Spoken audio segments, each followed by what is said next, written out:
and all, yeah. Um, you had two movies come out at the same time, The Matrix and X-Men. Did you see that yet? Yeah, check that one out. It's got a lot going on in it. It's got a lot going on in it. As far as The Matrix, I know that they're setting it up for the third one, which is coming out on the 5th of November. The third movie, but also you got this is interesting because this one came out on the 15th. What's that? May 15th. And it was interesting because there was an eclipse that night. It was supposed to be this so-called Planet X that they've been talking about. It's all on the internet. There's even a book out on it, on Planet X. And they said the Planet X was supposed to hit on May 15th. And this book, I think the book came out a year ago or whatever, and it was planning all this stuff about this Planet X. So it's just interesting how the movie came out around that particular time, and also came out right after the so-called the Iraqi war. Everything is planned. You know what I'm saying? Right after the Iraqi war. They had the eclipse. I think it wasn't a full moon. It was a lunar eclipse and all. And they had all that and stuff going on. I thought it was a good movie in particular. There were two aspects. Number one, they're doing two things, but I think that in one way, because both of you saw the movie? You saw it? Yeah.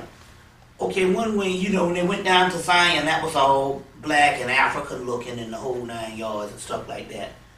And they gave, what's his name, a longer fight scene, Morpheus. But I just got this sense also that it's also like that they're setting it up for one thing. Number one, you have, they even recognize in the movie that everything is rooted in Africa. That's why it was all black. They even had the people from The View. It had your girl, the one, she's on the cover of this thing right here, Star Jones on the show The View that comes on, and she was saying that she just noticed how they kind of did away with the color thing, but they really didn't do away with this other thing because a lot of the people was black.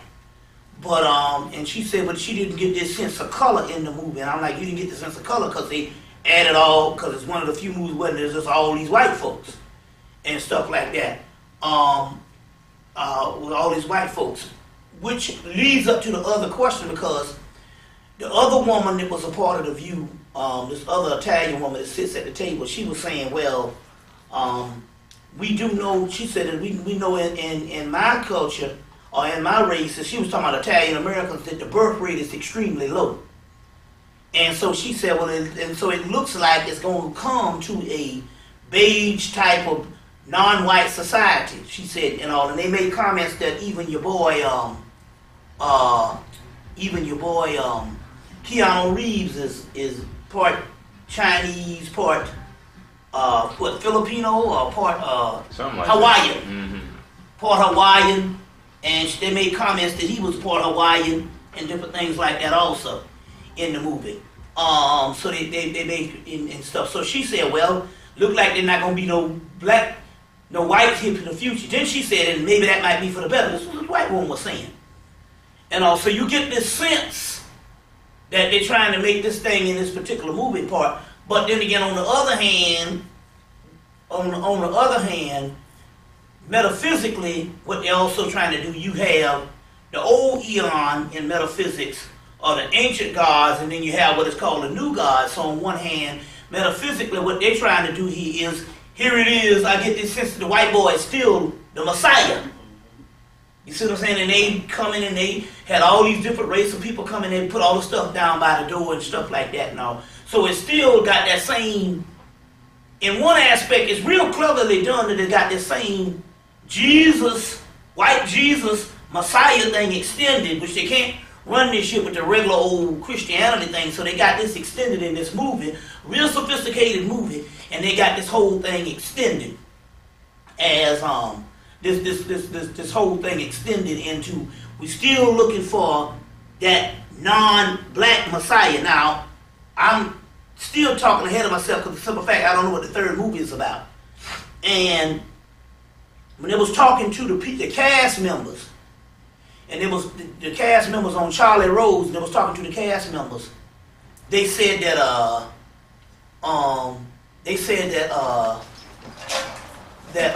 what they saw was they said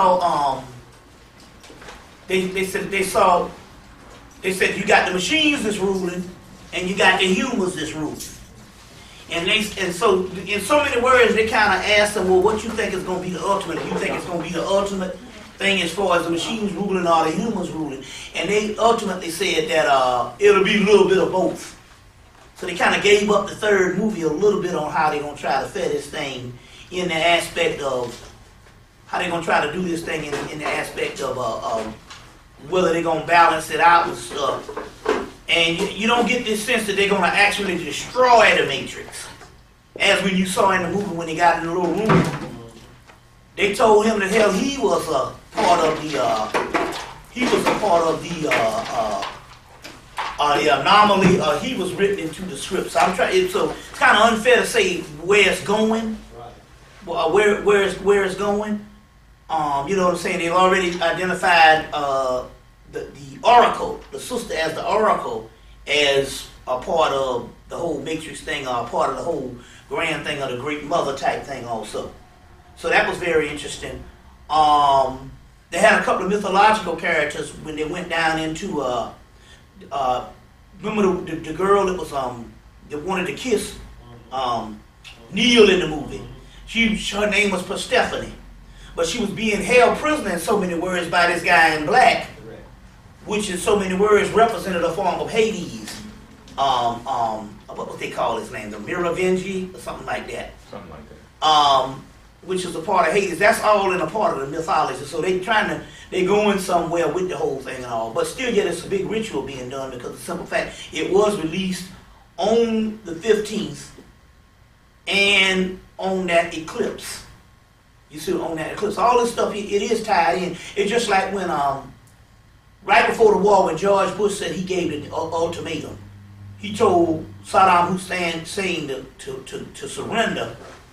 He had 48 hours to surrender. But that Sunday, before he came on TV and made the surrender and said he had 48 hours to surrender, they had the Children of Doom that started on Sci-Fi Channel. But you know the Doom starts on Arrakis, the Sand Dunes, Sandstorm, the Children of Doom. So we still got this whole ritual going on. And they pushed it all the way back up into the 21st, which was the spring equinox. You see what I'm saying? So they started right on the spring equinox with the whole war thing that's going on. So you see this whole ritual thing that's going on with all that, and the movies is also tied into that also too. Like take for instance, I think that on May 2nd, I think they released the X-Men on May 2nd. All that stuff is tied in, which is very key because that's one of the movies you need to go see because that's a movie where they had a lot more dialogue in there of what was actually going on, and that's one that you need to see. Like take for instance, it was like man versus the machines. It was also mutants versus the humans in Matrix. As well as they got Terminator 2 coming out again, the Terminator 3, which is man versus the machine also too. So it's still this ritualistic thing that's actually going on. But the whole concept here, which was a dynamite movie, don't get me wrong. You know what I'm saying? They ain't gonna spend that much money to make. Let's be honest, they ain't gonna spend that much money to make the black man the Messiah. I mean, they came close. I mean, if you want to put it pound for pound of what's white people putting black people in movies, they did the most of whatever you can see as far as between Marthas and Martha. They even had the boxer in there. Roy Jones Jr. Yeah, Roy Jones Jr. Him and and stuff like that. And all that had the guys Cornel West, the scholar Cornel West up in there. So they when you see that and all, they did do a lot and all but still yet now it's still a ritual in the aspect of they're still scared of some things or something like that, or these things have to be. All these things are to be tied in. Like take for instance, I don't know if that's out on video yet, the second part of the Lord of the Rings, the Two Towers. I don't know if that's out on video because it should be coming. It should be coming sometime this summer because I know that the Harry Potter thing is out on video and they was released the same time, but somehow they put the children's videos out a little faster. But in that one, there's a lot of stuff that's going on in this movie. There's a whole different wars against different types of races and stuff in this movie that you're going to also see that if you can somehow coincide with the whole Iraqi war, the whole Iraqi war. So going back, these things, the key here is these things are major rituals. And now this movie is already, but in the first week it has made the most money of any movie ever in history. You see what I'm saying? On the first week. You know, some movies topple off. This movie made 180 million in the first week and 93 million the first day. And that's just the first week. You see what I'm saying? 180 million, you know, and it would have made more than that, but the Spider-Man thing, you know, they had, because they got a whole child audience that they couldn't get the rated, you know, they had to keep it rated R, but it would have made it more than that, it was just rated PG. You see what I'm saying? So that whole thing and all. So that whole thing that went down that way. So it is still a ritual that is actually going on. That's actually going on. But it was. I think they're gonna to say it's the second. It was the sequel and it's the third. They got another movie to do. They did very well in the aspect of putting that much stuff in a movie. In the second movie, they did very well. They say they got another third movie that they got to deal with, and also too, you know. So that's this very interesting. It's very interesting on how that thing went. What's that? I wanted to ask you. We were talking about a little bit earlier, but why does it take? We're talking about the African woman. Why does it take? It seems to take her to get to her 50s or close to 60 before she realizes what she really needs in a man. Why doesn't that occur earlier in her 20s or 30s? Why does it seem to be the pattern? Well, I think well, take for instance, what we're just talking about here is this here. What has been being discussed is in the matter of case study. A lot of the sisters now that is 40 plus, this 40 plus, they're saying that that's a hell of a jump from the missions, but at all. No. A lot of it is very interesting though, because these are things that the sisters are actually searching, and it was some things that they said. Well, the younger sisters might not know what they want. Well, see, in retrospect, there's a lot of sisters, conscious sisters, that's in this. Let's say from 44 on up, 44, 45, 50, 55, 56, and all, and they're saying, well, in retrospect, that they knew that when they were young, that they didn't too much care for nice guys. The whole concept of a person that's very nice was the whole concept of the kindness for weakness type thing. You see what I'm saying? So they were saying that also, in retrospect now, because they've lived that particular part, you know, they don't have time for the thug or whatever type of a person that they feel that they used to like when they was young. That's not an option now, but they say too often the whole concept of youth is wasted on the young. The whole concept of not knowing but then it's at a disadvantage. Here you got so many people, so many brothers in prison. It was based on the government and stuff and all, based on, you know, a lot of things as far as dysfunction, sexually, with a lot of males, and a lot of males being dead at that particular age, you know. Not necessarily the 40s, but when you start hitting in the 50s and the 60s, it start petering off. And it's just in the case study aspect, this is an observation that not only an observation not based on a case study that I did, but a case study what a lot of sisters are observing, a lot of older sisters that's observing. So it's just one of those types of things also, that particular concept, which means we are quick to pinpoint what the brothers ain't doing. You know, that's not just just black society. That's been white society for the last, just society in general for the last 35 years, based on women's live. And we understand why, because when it came to the white man, motherfucker had his wife as his woman as a straight up robot and a slave. But as a result, there's been a lot of research based on the what they call the male ego or the whatchamacallit and all that. Not necessarily saying that this stuff is not true. But then again, on the other hand, when it comes to pinpointing some things, here's a pathology that some of the sisters have taken from white women, was that somehow the person who treats them, especially at a young age, a person who treats them with a certain amount of aloofness, reserve, brutality, or whatever you want to call it, that particular person, he is admired compared to somebody that's actually nice. And so they say, well, you know, I can't imagine being with somebody who don't treat me a certain way. But it's always in retrospect that a person says that, because we've noticed our ongoing cycle also in the sisters. You see what I'm saying? Over and over and over again and all, but here it is again, still this archetype of why do you like this particular person? Take case in point, I went to Benedict College in Columbia, South Carolina, with a nigga from New York named Greg Callis. And this brother would get in fights, go to jail every semester, get in fights and do all kind of stuff, and for 4 years, until the school just said, fuck it, we throwing you out. You ain't gonna get no degree, you're not gonna get nothing. We're tired of you.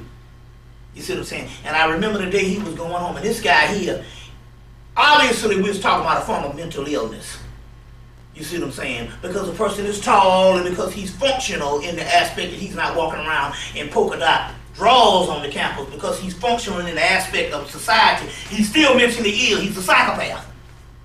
So the day that they threw him out, I remember he had a girl, they had to damn near saw her off his neck. So here it is, here's a guy that's mentally deranged, but he never had no problem with no women. You see what I'm saying? As an observation and stuff like that. And then looking at this as the same archetype of the doggone sisters, of the kind of man that some of these sisters, these younger sisters even like. And in this particular society, they ain't getting no better, because hell, that's even worse now with the hip-hop generation saying shit, you know, the whole thug nigga type thing, which is interesting here, because here's a article here. Even in this particular part, here's an article here where they were saying that dark-skinned women are being banished to the background of rap videos. So they did a survey on most of the sisters that's in the foreground and the sisters they interact with, and the real dark-skinned ones is always in the background. They'll be at the pool side and stuff like that, but that would not be the one that the video is centrally focused around. It's essentially focused on. So it's just the same, here it is again. Everything here is the same ongoing pathologies that we got to deal with. That we got to deal with. But on the good hand, like I said, let's because we got such a low audience right now for this. This is day one in Charlotte. I want to put that out there and all. And this is like a refresher breather where we kick it around, you know. So we're gonna do the question and answer thing tonight and different things like that and all. So. Any questions right quick before we got plenty of commentary, but any questions right now on anything? Because we got plenty of things to discuss. One thing is we always doing research to try to find out what is the next center of power. I want to what is the next center of power? Certain energies or certain things that's going on the planet. Some new information is coming out about Cuba, and that is that before Castro, quote unquote, took over, might I add, now Castro was also, here it is again, because it's the same thing that's going on with Iraq, with Iran, with the Al-Qaeda thing with so-called bin Laden. Isn't it funny that every time we have a so-called adversary, the adversary is always friends to the United States government before they become an adversary. Now we know that Saddam Hussein was backed by the American government. He was funded by the American government, and all intents and purposes, we do know that the whole concept of them having this war, which they didn't find Saddam Hussein, and they didn't find no weapons of mass destruction. Well, number one, they didn't find Saddam Hussein because it wasn't supposed to find Saddam Hussein. That was not the objective. Saddam Hussein was gone before the damn war even started. You see what I'm saying? That they blew up a whole building and couldn't find him. But the main thing here is they went up in there to get ancient artifacts from that particular area. And they basically completely hauled off the whole museum and then blamed it on loot. You see what I'm saying? Now, the reason why we say that here is because so a lot of the black people are saying, you know, well, what's so big about Iraq or Iran or whatever? What they don't understand here is we got to get out of this whole continent of Africa being the central aspect of the ancient world, because it was not. It was one continent at one time and one people. So whenever you look at Iraq or Iran or Syria, Persia, or any of those particular places being secondary to Africa, what you don't realize is those are just as ancient African states as the continental Africa, because we're not counting continental drift or some cataclysmic thing that would separate these particular continents. So what I'm trying to get at is the artifacts or whatever was in that particular area was very ancient. Now, we're not necessarily saying, we don't get in this thing about what came before others, because we understand if it was one landmass, that means that the shit that's in Peru is just this ancient. You see what I'm saying? This, you know, we gotta get out of this continental thing. They got us locked into one continent. You see what I'm saying? Into one continent. And so therefore, as African people, we're still saying, well, that don't have nothing to do with us. You see what I'm saying? And that is a consensus agreed upon, even with the Afrocentric movement that started 14, 15, 16 years ago it usually started from a collegiate standpoint of view, from the college level. And they say, on the college level, they say, well, look,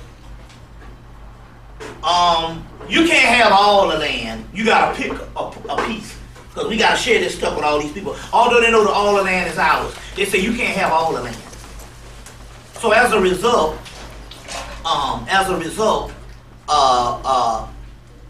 they essentially focus stuff around Africa.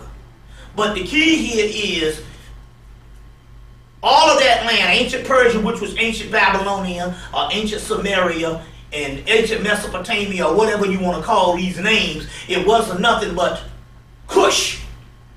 In your book, Drusilla Dundee Houston's book, Wonderful Ethiopians and the Ancient Kushite Empire, that tells you that all of that was ancient Kush. You see what I'm saying? Kush, Tam, Punt. You see what I'm saying?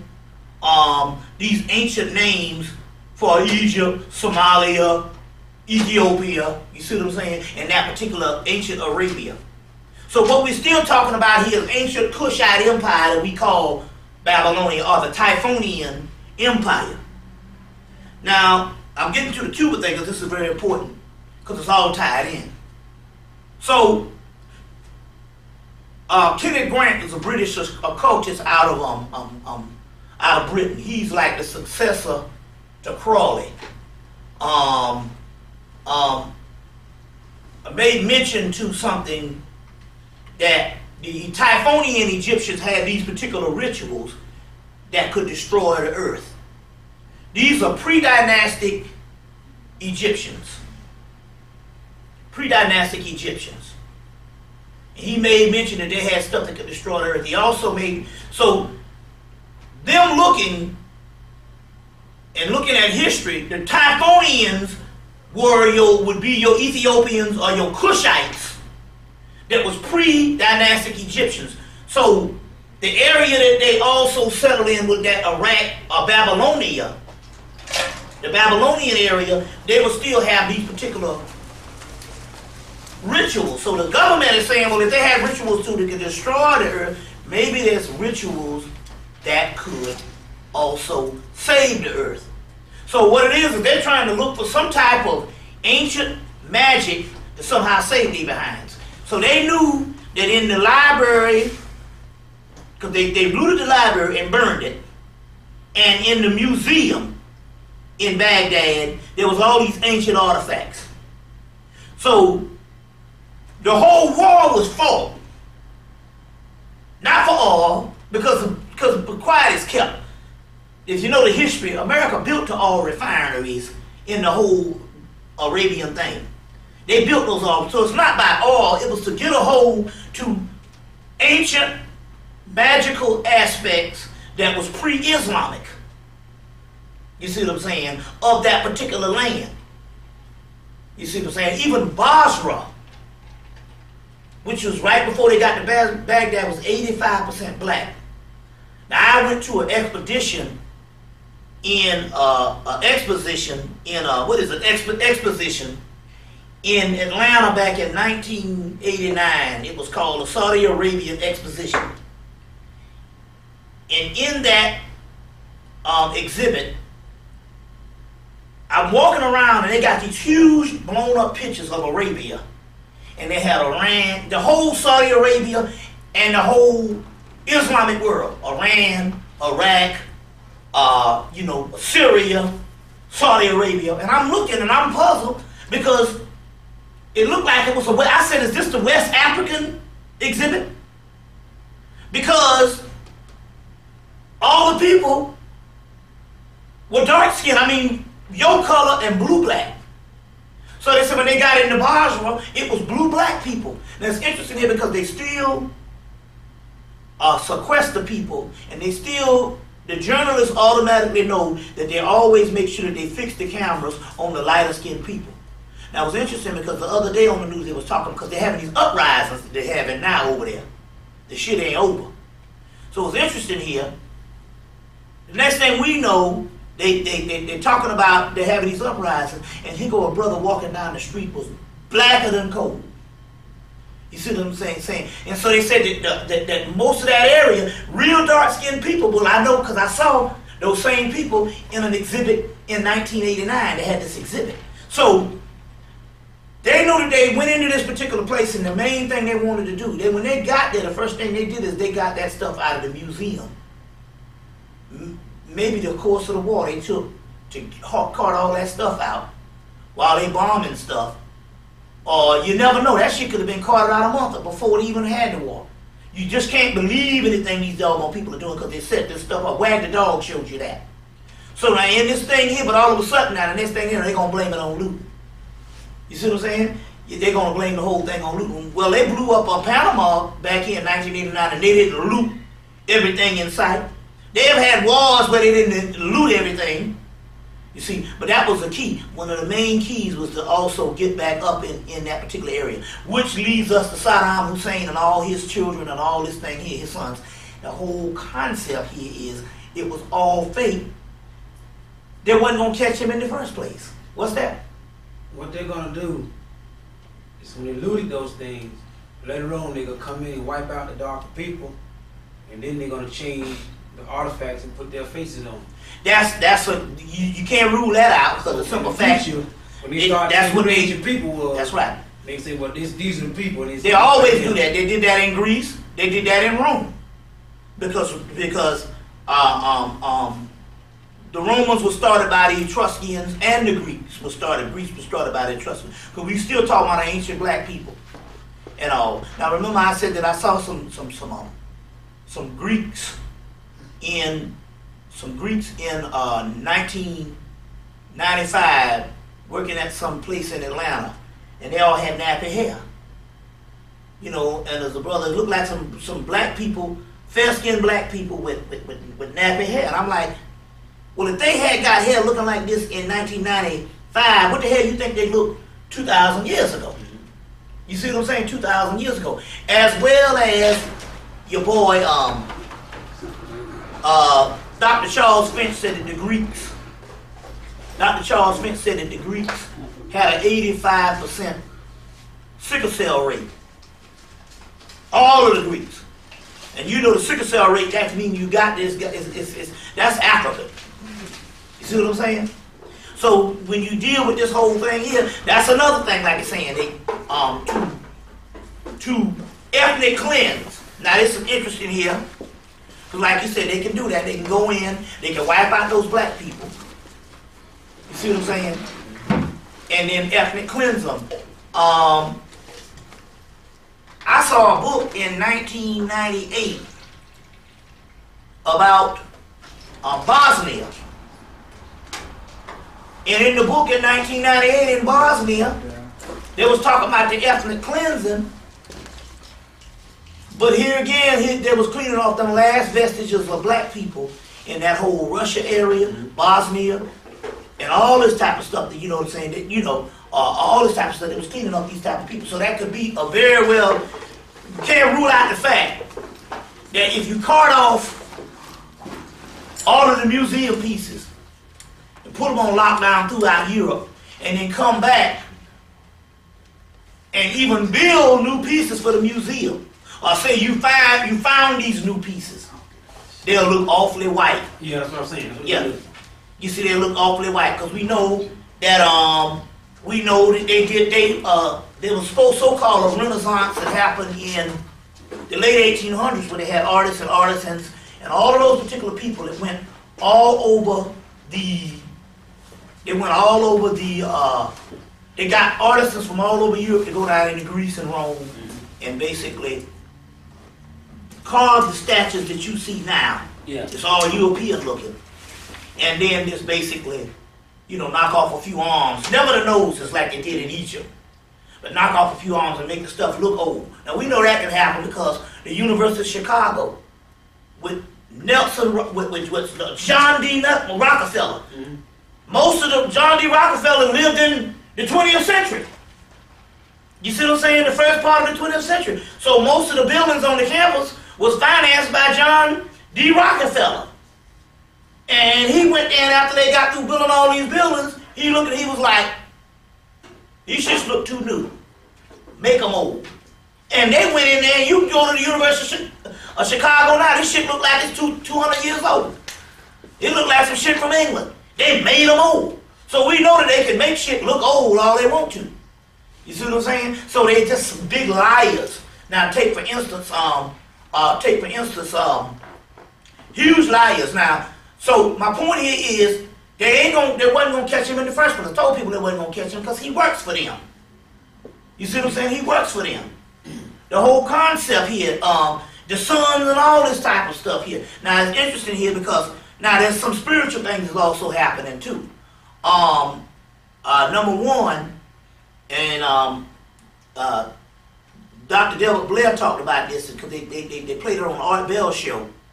Where they was talking about how they took pictures and they had a soldier that was in the Iraqi war and he had the flag upside down, which means distress signal. Now, no fool, these people put up the flag every day. Now, unless I'm mentally retarded and I don't even fuck with the flag, if I'm gonna put a flag on a pole, I'm gonna automatically know if the flag is upside down. They had the actual flag upside down, and this is what the guy Richard Hoagland, that wrote the book Monuments on Mars, and the guy, he's worked with NASA and all that stuff, talked about the whole thing about the flag upside down in Iraq, which means it's a distress signal. Mm-hmm. So if it's a distress signal, that means that obviously there was some shit that was going on over there. That they was getting their ass whipped. Now this is the key. They announced the other day, they said that we're going to need additional soldiers to come over here. Now although they've been killing 1 or 2 every day now. The shit is escalated. They get at least 2 or 3 a day. They kill 2 or 3 guys a day.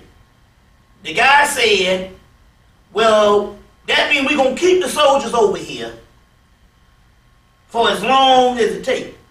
And they said, well, how many is that? They said, we got 100,000 soldiers. Now, wait a minute. You're getting 2 or 3 people getting killed each day.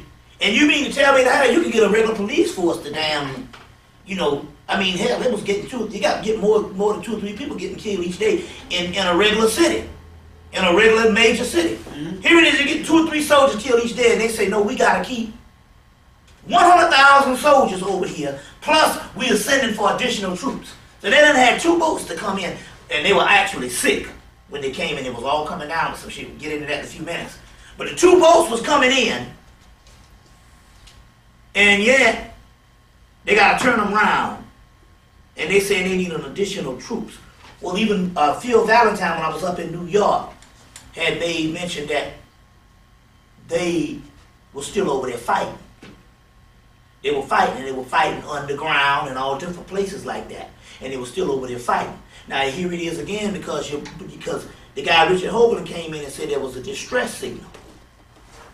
So apparently something is going on and they got heavy casualties. There was one people, they'll have some things, they had reports, they had reports that it was major casualties that was going on over there with American soldiers. So they done went over there and they done built off some stuff. All of a sudden now, the last week, they're talking about this hostile environment and the stuff starting to escalate, and now they're saying they need these particular soldiers to stay. You see, so it's now one of the keys here is they said, well, if they got all these soldiers, they said, well, who's on the army bases here in America? Remember now, they closed down so many army bases during the 90s. They say, who's on the army bases? They said, foreign troops. Yeah, that's what's going on. Now, this is the key. You got the UN that opposed it because they snubbed the UN, put their finger up at the UN. So the UN didn't so-called send no soldiers. They're fighting for us, but you know the UN got our army too. Right. So who are these foreign troops? See, that's the mystery. You may like that you got a split between the so-called UN. You sent all American troops out. The ones you got here is foreign troops. Now this is the mystery because Bill Cooper talked about this 7-8 years ago. He said that, because the whole shit is about lockdown America. And he said, well, if you got soldiers, black or white, they're going to be reluctant to lock down their own mama. So you're going to have to go get soldiers from Russia. Foreign troops. Or foreign troops who do not have no allegiance with you. I got inside information on that. They're training out in the Midwest. In different parts, like they've been training up in the mountains. I've been up in the mountains recently. Because I've been having a little situation myself here, and I've been up in the mountains. And I've seen some things where they actually go in the mountains. They got tanks and stuff all up in there. And I just recently also, I gave some information to some people I'm dealing with here in Charlotte about, you can look at the back of most street signs or highway signs. They got some special tags on the back of them that glow in the dark. You can't see them when you're riding down the road, but if you look behind them, that's true. These little markers show you, these are for people that's with FEMA, to where they're going to be having certain people taken. That's true. Like there's an underground city right here in Charlotte. Well, see, this is interesting because, see, he said the same thing. You would be reluctant, Bill Cooper said this before they killed him right after 9/11, that you'd be reluctant to lock down your own people. But you get the foreign troops. Yeah, they'll do that. That's what we're going to do with it. To come in. Now, this is the key. The foreign troops, and because the so-called UN, and they got Kofi Annan, which is the head of the UN, this is the other mystery here.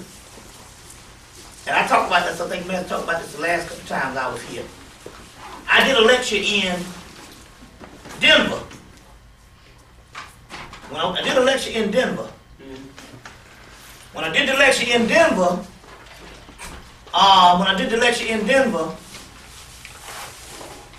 they got a huge airport that they built out there. It's this thing, and a couple of people that talked about it. This is all kind of real mysterious, Masonic, and all kind of stuff that's all encoded all on the artwork and stuff.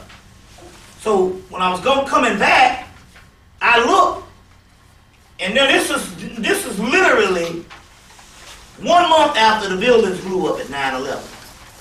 And I'm coming back, and I look up, and the whole airport is African. And the first thing I registered, well, these might be students, but I'm looking, and these people are in their late 30s, 40s, and in their 50s. These ain't no damn students, like they imported these people over. So I'm like, what the hell? Denver is 3% black, or 2% black. Denver, Colorado. What the hell, they got all these Africans out here. So I said, well, what I'm going to do, I said, well, look, well, here it goes again. I said, well, let me go. I said, well, maybe I didn't notice, but I knew that the Hartsfield International Airport in Atlanta is all black. So I go back out to Hartsfield, and in less than a couple of months, all of those were replaced with Africans. You see what I'm saying? So here goes again now. They can't use regular black people. They got to use people who don't have allegiance to you. They got to use foreigners. They don't know your struggle. So they got a big thing that's going on all over the country now because they're getting ready to mess black men up with the child support thing. And although the sisters don't understand, it ain't got nothing to do because the white man value the black child and he want the black man to support the child. They got a whole thing now that the child support thing now is the new crack cocaine where they can lock up people. In this particular case, it don't have to be the so-called quote-unquote thug nigga. It could just be anybody who has a child. So as a result, I was in Pittsburgh 2 weeks ago.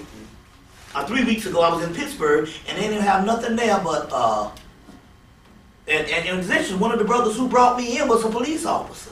Damn. And I'm like, well, what's up? He said, man, ain't nobody locked up in them jails with people on child support. He said everybody down there is brothers on child support. In New York, it was the brothers on child support, and he said it's a humiliating experience. He said, why? He said, because they ain't got nothing but Africans that's down there handling your ass. And foreign black people that don't have an allegiance to you. You see what I'm saying? So we still talking about now. So they got all these so-called troops who would have an allegiance when the uprising started. They go, fuck that! I'm not gonna knock down my mama. They over in Iraq, get ready to go into Syria, get ready to go in Iran. They could keep them over there indefinitely. Because remember now, they didn't even bring the other ones home from Afghanistan. I've been saying this for the last couple months. What they're doing is they send them over there. Right. Because when the cat's away, the mice will play. Right. And at the same time, there's an occult war going on over here. That? In fact, I mean, this might sound kind of off track. They been using some occult shit here in Charlotte against some of the Moors here in Charlotte. Because, in fact, some of them came after me using Akasha. You know what I'm saying? But, you know, because I have an oracle that teaches me certain things. And what I had to do, I had to leave. I had to actually get the hell out of Charlotte and go to the damn mountains. That's when I seen the damn troops up in there that you talking about. Yeah. Well, see, they got that. They got the whole country on lockdown in the particular aspect of, why is it 2 weeks ago, they so-called went to an orange alert. Now, they still on orange alert because orange alert is a one before red alert. Now, when I went into the Homeland Security today, right, it was fucking orange alert. It's still on orange alert. You see what I'm saying? And orange alert, and I'm looking at this thing going, wait a minute now. You didn't know when the people blew up the building because you blew up the building. You don't know nothing. People can get away with any damn thing. You can't even find Saddam Hussein. You can't find Bin Laden. But you know when there's a terrorist attack. They don't never happen. Now remember now, they done had, since 9/11, they done had about 10 of these alerts and nothing happened. That ought to let you know that the whole thing was fake in the first place. So we still under this so-called orange alert type deal. Now this is one of the keys here is, you don't have nothing, these army bases is full. And it was interesting because his brother Phil Valentine, they said, well, who's on the army bases if the people are still over? He said, they foreign troops. It's over there. That's the whole concept why you couldn't let the UN, you had to be against the UN thing that went down. Remember the UN? Because the UN provided the troops to put the people on lockdown here because the UN is the damn Homeland Security people. You see, or whatever the UN, and see, Bill Cooper been talking about the UN troops would be the FEMA, the UN troops would be the ones that put people on lockdown when the shit go down the way it does. You see what I'm saying? So this is very key on how this whole thing is going is actually going down. Now, a few other things on this Iraq thing, because there's two things going on. Because, like I said, there's also a spiritual aspect behind that. There is an occult aspect behind that. Now, in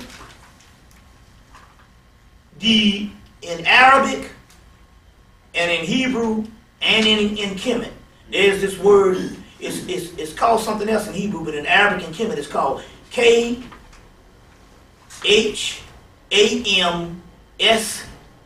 Khamsen, which means heavy, strong wind.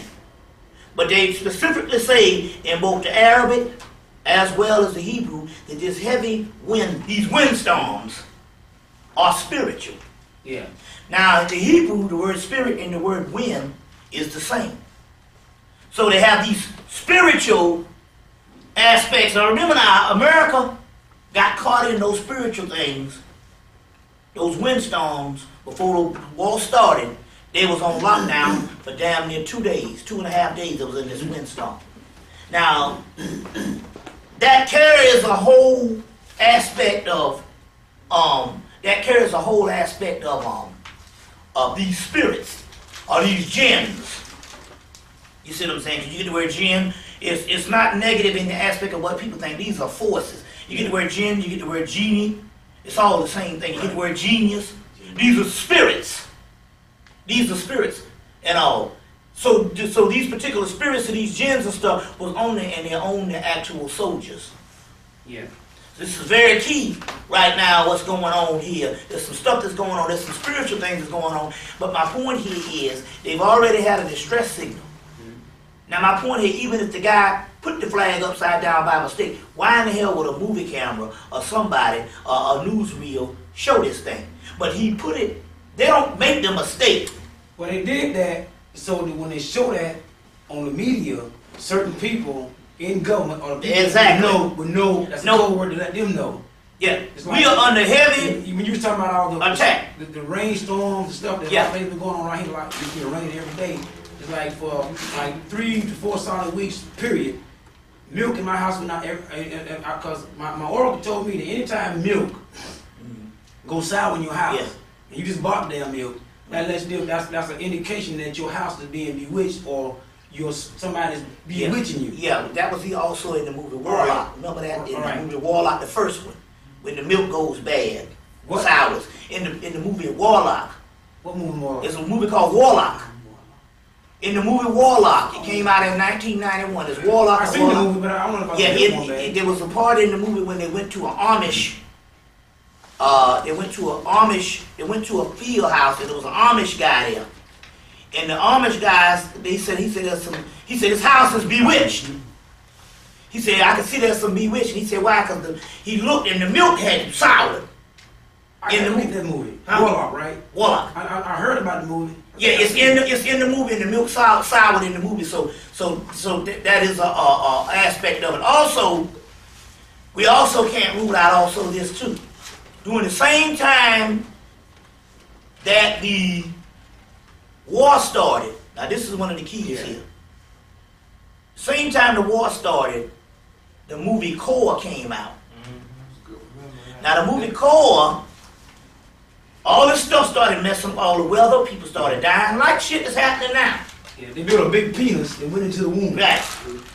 In the movie now, but when they went in there to try to, the people that was in the movie, the core, they went in to try to fix the core of the earth. But in the movie it had come out that it was a group like HARP. Right. The government was fucking with the core, and that's what messed it up in the first place. Why they had to go down there, and they had a black man who was the builder of the ship. Yeah. Elroy Lindo. Right. To go down. But when in the movie it had come out that it was the government that was beaming stuff. And this is very key because two things is happening.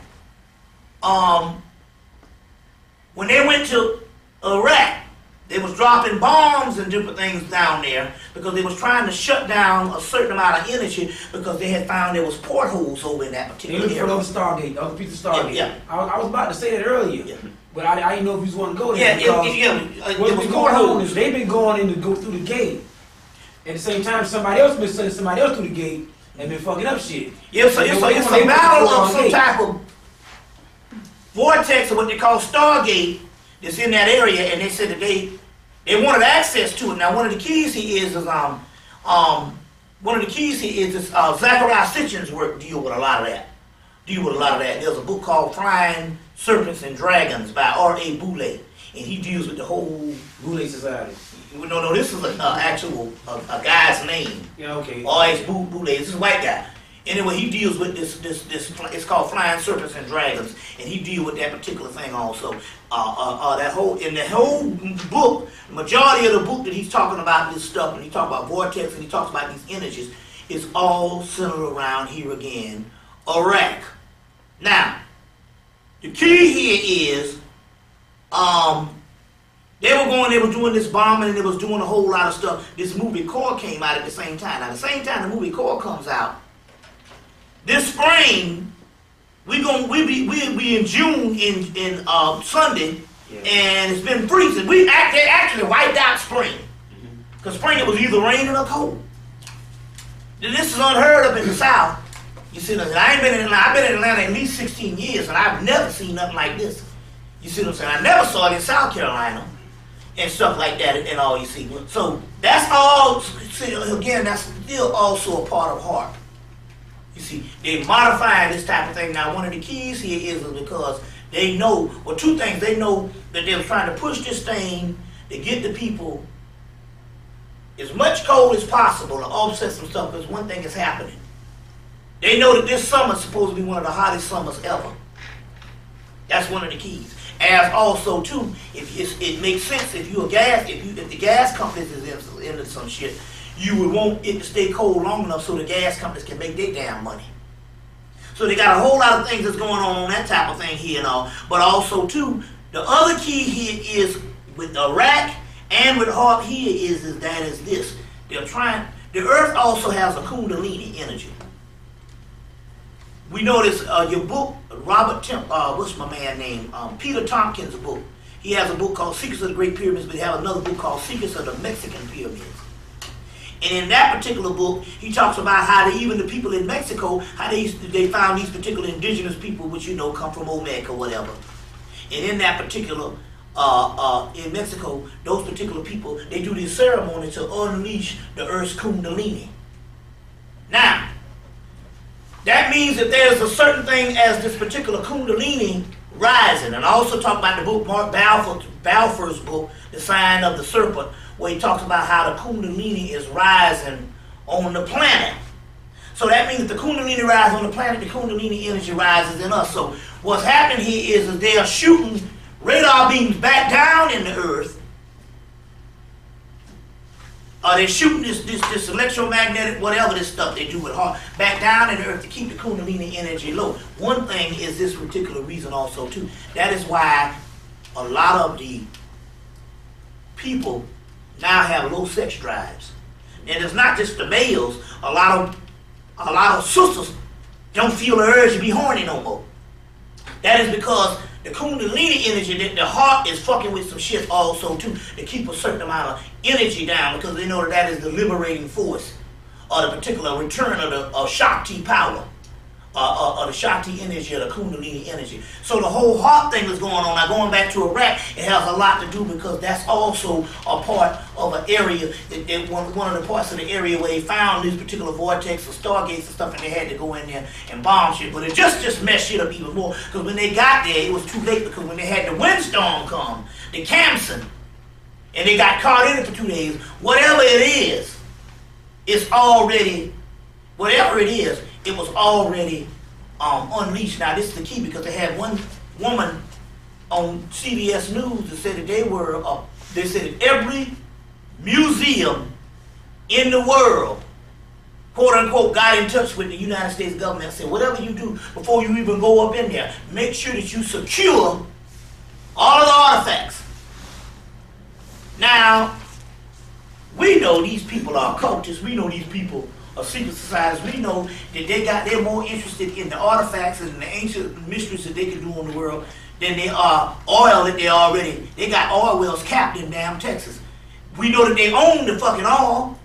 We know that they ain't got nothing to do with no oil. We know they don't have nothing to do with no Saddam Hussein, because they put him in power. We know that it has something to do with the center of power. It has something to do with this mystical science that part of the earth which is Northeast Africa for the people, and Kush, that particular part of the earth was dealing with, and they was trying to get hold of that Stargate type of energy, and so as a result, that's why they couldn't bring Saddam Hussein in. They ain't found no weapons of mass destruction or no kind of stuff like that. No, they haven't found no weapons of mass destruction. Now they're talking about going up into Syria and Iraq, and Syria and Iran. Now they're going back to Iran. So they're still saying, well, look, we'll just keep the troops over there.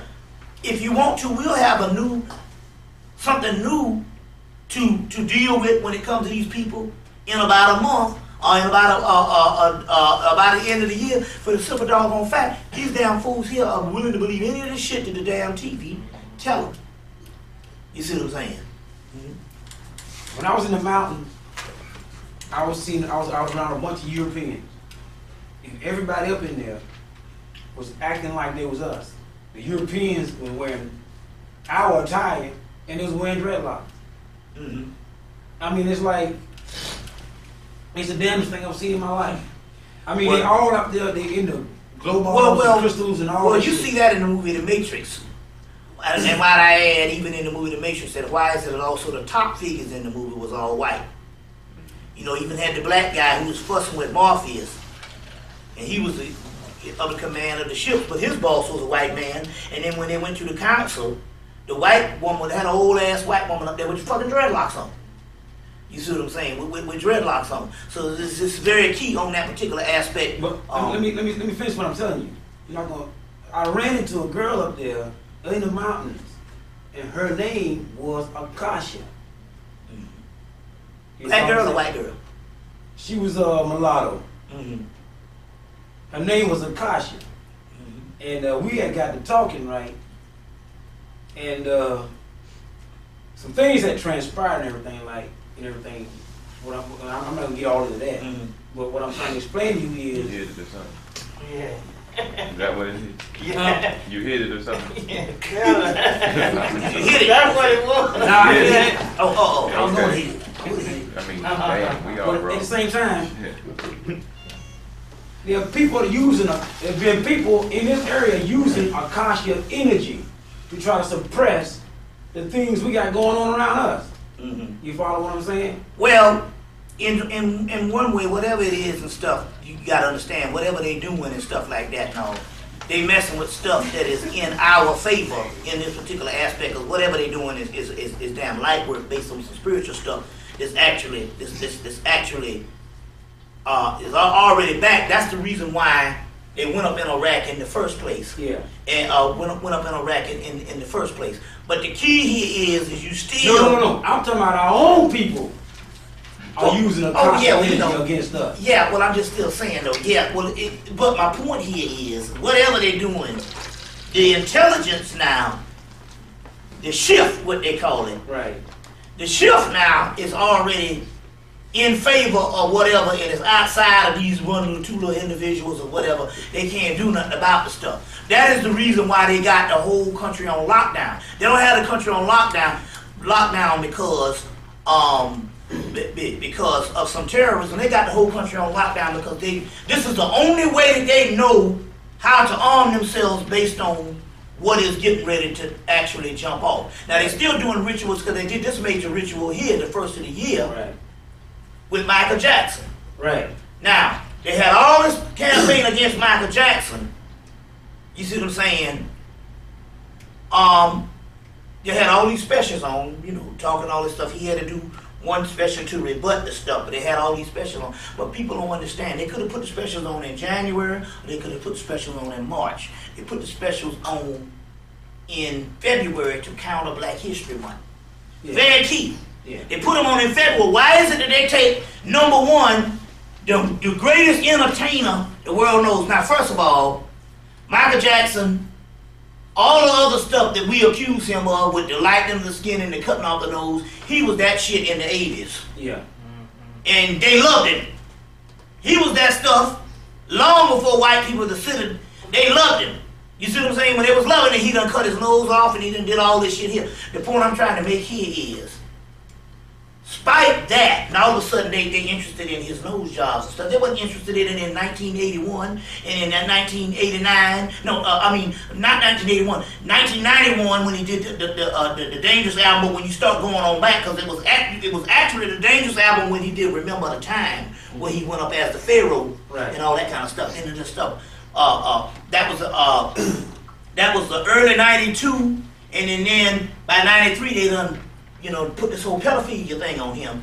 The key here is the late with the movie with the album Bad that came out, the Thriller. He had already whitened up and cut off his nose, and that came out in 1987. The point I'm trying to make here is they used this thing here to vilify this man. We've got to realize now, like Jermaine Jackson said, he's still the #1 entertainer. We might not think he might not be nothing here, but they still running behind the fucking cars in France and in Germany, and them white people pulling out their damn hair. So they're saying worldwide, bar none, there can't be nothing. There's nothing bigger as far as one major entertainer. Yeah. And so and Jermaine said, and that's one of the main reasons that they had. It's almost like a crucifixion. They had to go back and mess him up doing Black History Month. And I said, wait a minute, hold on, this is Black History Month, why are they going to do this and all? And I said, wait a minute, hold on. Then at the same time, I said, well, is this a ritual going on? Because at the same time, they put out a special on Diana Ross and how crazy she was. I'm like, well, shit. Hell, we ain't heard of Diana Ross in damn near 20 years almost, as far as being significant with some shit. The last damn hit she had was I'm Coming Out. That was 1980. So what's the big deal? They got to do one on, but they did one on Diana Ross. They reran one on OJ, and they ran one on Whitney Houston and Bobby Brown. So in their rituals, although there's a Black History Month, there's also a counter. Whereas to snub us, there's also a counter ritual, because it all still boils down to one thing. But I'm like, well, black people are at their worst we've ever been. It's almost like we're not even a creative people no more. You know how black people just used to just be creative. It was just something about it, just creative. Now, we becoming one monolithic people. You see 12,000 people and all of them think the same and cut the same. I'm outside. Some brothers came out there. I had a sewer back up, and so the street, it was near the street, so it was their problem. So they had to come out. The street crew came out. So I went out there and was with the brother when they were digging the damn ditch and stuff like that. And I'm trying to get some energies from these brothers and all. And it ain't got nothing to do with whether I got knowledge or not. I'm just trying to say them same brothers 30 years ago would have had a whole another mystical energy about them. They might not knew nothing, but there would have been a certain creativity about them. These motherfuckers was dead as shit. And the Spirit said these motherfuckers need to be gassed. I mean, Spirit was like, these motherfuckers need to be gassed. It's like it was no creativity. It's like all that shit is dead now. It's like you'll see 10 people or 12 people and you can just see them getting out of the car and they all think alike. So I'm like, we're at the lowest point we ever be at. Well, why do they still want to crucify us? And it's got something to do, and I know what it is. It's got something to do with one secret society that is trying to front to be the chosen people, and they know that they are not the damn people, and that's the fucking fake Jews. Yeah. They have some of the keys behind the whole thing. You see what I'm saying? One thing about what's going on is they don't never come after you personally. They get your own to come after you. Farrakhan and a lot of your black leaders are going to disappear within the next 6 months. They get the fuck up out of here. Well, which I'll entertain in a few minutes also too. Something he's a couple of things he said also too. In his last lecture. But in his last lecture, but one of the things based on Black History Month was it was still a ritual to crucify things. Now, there's one key thing that happened. Spiritual. Two things happened around that time. They're very spiritual. Because what's happening now is not happening with black people in the physical, because our people are dead, but it's happening on the ancestral level. It's happening with our spirits. Now, this is two things happen. During the same time they was doing this, PBS released the Emmett Till story. They did this thing, the Emmett Till story. And they released the story 1 week, and about 2 weeks later, his mother died. You see what I'm saying?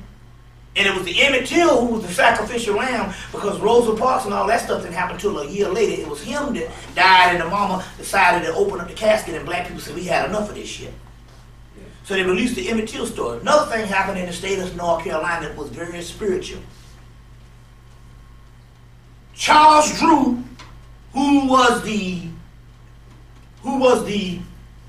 creator of the blood plasma, blood transfusion, and that whole thing with the blood work, died in North Carolina because they would not admit him to a hospital to get blood. I know about that. So the spirit this year, so we're going to fuck these crackers up bad. So the spirit came back this Christmas. They admit a little girl to the hospital in Duke, a little Hispanic girl, and here goes some of the top surgeons on the planet. And they kill the girl by what? Giving her a wrong blood transfusion.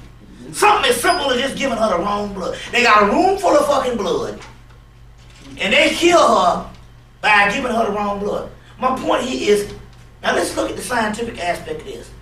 You knew you had to give her blood. I'm trying to figure out what kind of fool gonna walk in a room to get some blood and did he just pick up any bag of blood? Or whatever? You understand what I'm saying? By definition of you going in a room and getting something, you gotta check what you get. You know what I'm saying? You see? And my point here is, they still baffled. How can a person die of one of the most advanced heart surgery shit? They got the shit is perfect, it goes well. And then they just die from some shit like not giving blood. I'm like, that's Charles Drew. That's ancestral shit that's going down. You see what I'm saying? That's ancestral stuff that's going down. And that's the stuff you're seeing more and more than anything is a lot of people, in some kind of way, there's some stuff that's tapping in ancestral, the ones that's away. There's some things happening with family members and stuff that's passed on, that there's some type of air or some type of sense of them even being in the presence of you or in some type of contact. You see what I'm saying? So you had this major thing that happened with this whole thing of Black History Month. You had that charge, you had the Emmett Till thing that went down. Very key. But meanwhile, obviously, for some reason, they just figured that they needed to counter Black History Month. They could have released all the Michael Jackson stuff, because you got to realize, although they had the 3 specials on, you should have saw the magazines on the rack. They had about 10 magazines out. What the hell? Michael Jackson ain't had a fucking hit since Dangerous album. What's all this? But see, it's a ritual going on in the process of things. They got this whole ritual that's actually going on, which means that we still talking about a spiritual warfare. Mm-hmm. Now remember, like I said, the movie Children of Doom comes out, which is Doom is the desert planet Iraq, Arrakis, right. And the movie comes out on a Sunday. Bush makes gives the ultimatum on Monday. There's a ship or animal called Baracus in the Quran. Well, the guy Frank Herbert. The guy Frank Herbert who wrote that studied Sufism for years. Now this is one of the keys also too about, you got to notice, because now they got soldiers that's coming back on the ship is coming back sick. They're coming back sick. Well, don't rule out that there's a movie that came out in the fall of last year called Ghost Ship. Yeah. But also you had the cruise ships that went out on the ocean in October and was coming back, and people were sick on these cruise ships. And that's because they went out there, and them spirits out there those spirits out there was messing them up. They put out a whole movie on this thing. So now here it is, you got the same phenomenon that's going on with people coming back sick on these cruise ships. And then all of a sudden now, they got soldiers coming home and they sick also too. But we talking about some spiritual shit that's also going down. Some spiritual stuff that's going down, because in A lot of, and even in the Kabbalah and a lot of the metaphysical thing, also, when you talk about spirits, also, the word spirits is also coincide with disease. There's also a whole thing with that whole thing that's going down. So it's a lot of stuff that's going on now. Then all of a sudden, last week, when they got this shit going on in Iraq, Bush announces that they're gonna finally do something about AIDS in Africa. You know, they're going to give all these billions of stuff about AIDS in Africa. And then the guy in Haiti announces that they have had 20 years of AIDS in Haiti. Now this is amazing, because if anybody understands germ warfare or biological warfare, here's a clear example. Haiti gets AIDS in 1982 and 83. Now you got, now look at the concept here. You got homosexual white males in San Francisco, the first to come down with them. Yeah. And then you got Haiti. But people don't know Haiti shares an island with the Dominican Republic. Mm-hmm. And none of them get AIDS. You understand what I'm saying? Mm-hmm. None of them get AIDS. It's the same concept here where it says right here that in the UN smallpox vaccine in Africa triggered the AIDS virus in Africa. Every place that the black Africa where smallpox vaccine was given is exactly where AIDS broke out. Sudan refused to allow the World Health Organization of the UN to vaccinate its people against smallpox. Guess what? No one in the Sudan got AIDS. So here it is again. They went down to Haiti and they vaccinated people. They had 20 years of this stuff, and still to this day, you see what I'm saying? Nobody's dealing with this particular aspect, but this is one of the keys. So they say, oh, we're going to deal with the AIDS thing, but this is one of the keys. One month ago, they announced, right, a week after they said it, Iraqi freedom, and they pulled out the fucking sign. They pulled out the statue. They give you a fucking statue being pulled out, and you believe all this bullshit. A month ago, right after the so-called war ended, they said, well, first of all, the first thing happened was right when the war was ending, people in Asia broke out with SARS, this so-called disease. Now, anywhere you know it's germ warfare, if the motherfuckers in Europe don't get it, nasty as they are, and perverted as they are, then you know if they don't get it, it's germ warfare, biological warfare. Now here it is, you got China, but here it is too. Now China, because now Iraq had, they said in one of the things on the internet was talking about there's over 50 pyramids that was so-called under Iraq. Because they built pyramids all over this place, and they got pyramids in China that they got people you can't even get to and stuff and all, and they got pictures of it. They showed it in Nexus magazine and stuff. But isn't it funny that these people all of a sudden come down with doggone SARS? A lot of these mountains that you see, you like just traveling, you might see something like that. That's like a pyramid. Yeah, that is most of the time they're pyramids, because even the ones in China look like pyramids. Now all of a sudden they come down with SARS. Then they announced a month ago, we have isolated SARS. And they said, we've isolated SARS, we got the cure for it. And then they said, we got the cure for it, which is interferon. Now anybody know what interferon is? Interferon is the stuff that they get from black males' children's testicles. And when what's her name was talking about this 10 years ago, it was like $1 million a vial. But they said that they have isolated SARS, and now they got, which is interferon, which is this this hormone, which is basically it's a most potent form of melanin that's in the black children's testicles, and that's set up the basis for the Atlanta child murders. Yeah. That's when they was doing the experiment on this shit based on the interferon. Now we didn't hear no more about it. Blair and a couple other people talked about this interferon in the early 90s, and all of a sudden now they announced a month ago that the interferon that they got is the cure. Now here's the key. There is no, first of all, whenever there's a thing, there is no biological warfare.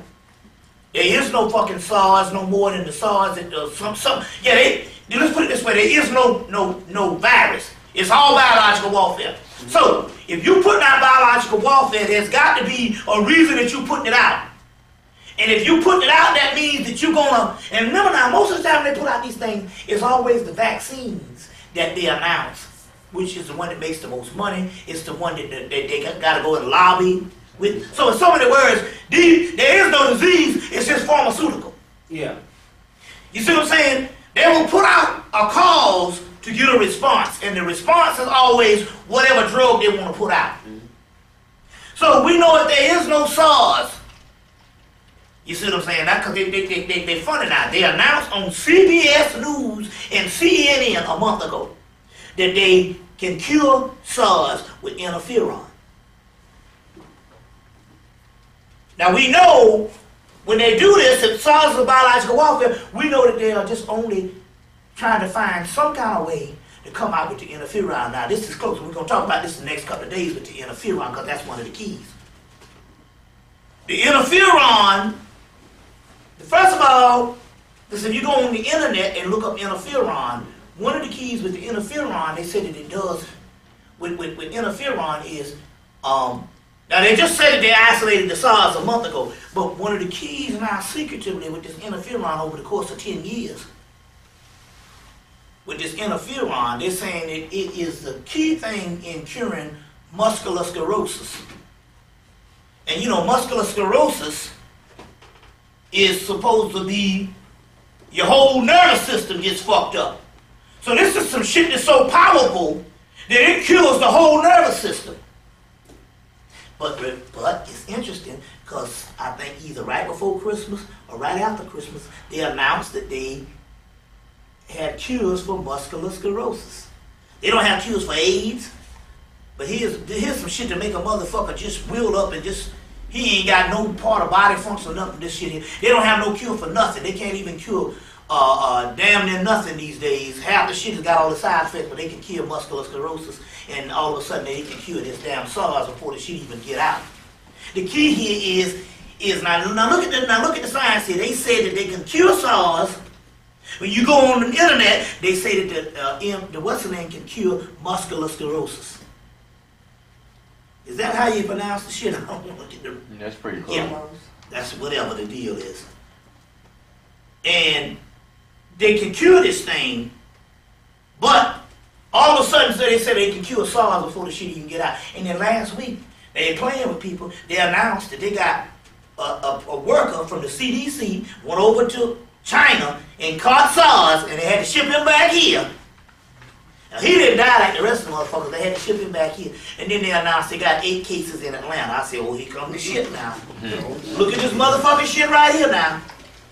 Now, they talked about they had all these cases in Canada. Then they said that, well, there need not be no alert because they lifted the thing and said there's no alert, it's not that bad in Canada. And all of a sudden, last Tuesday, or last Monday, they announced they got 8 cases right here in fucking Atlanta. I said, oh, this shit coming straight to niggas now. Watch it. Watch this shit. It's coming straight to Negroes. Now, one of the keys here is, whenever it breaks out, because now all of a sudden, it was West Nile disease. Now all the damn, these all commercials that's talking about this can stop West Nile disease, you know, the mosquito shit. Now watch it now, because the key here is to get you so scared till you will accept it when they come and say, oh, by the way, what does interferon come from? They say it comes from the testicles of black children.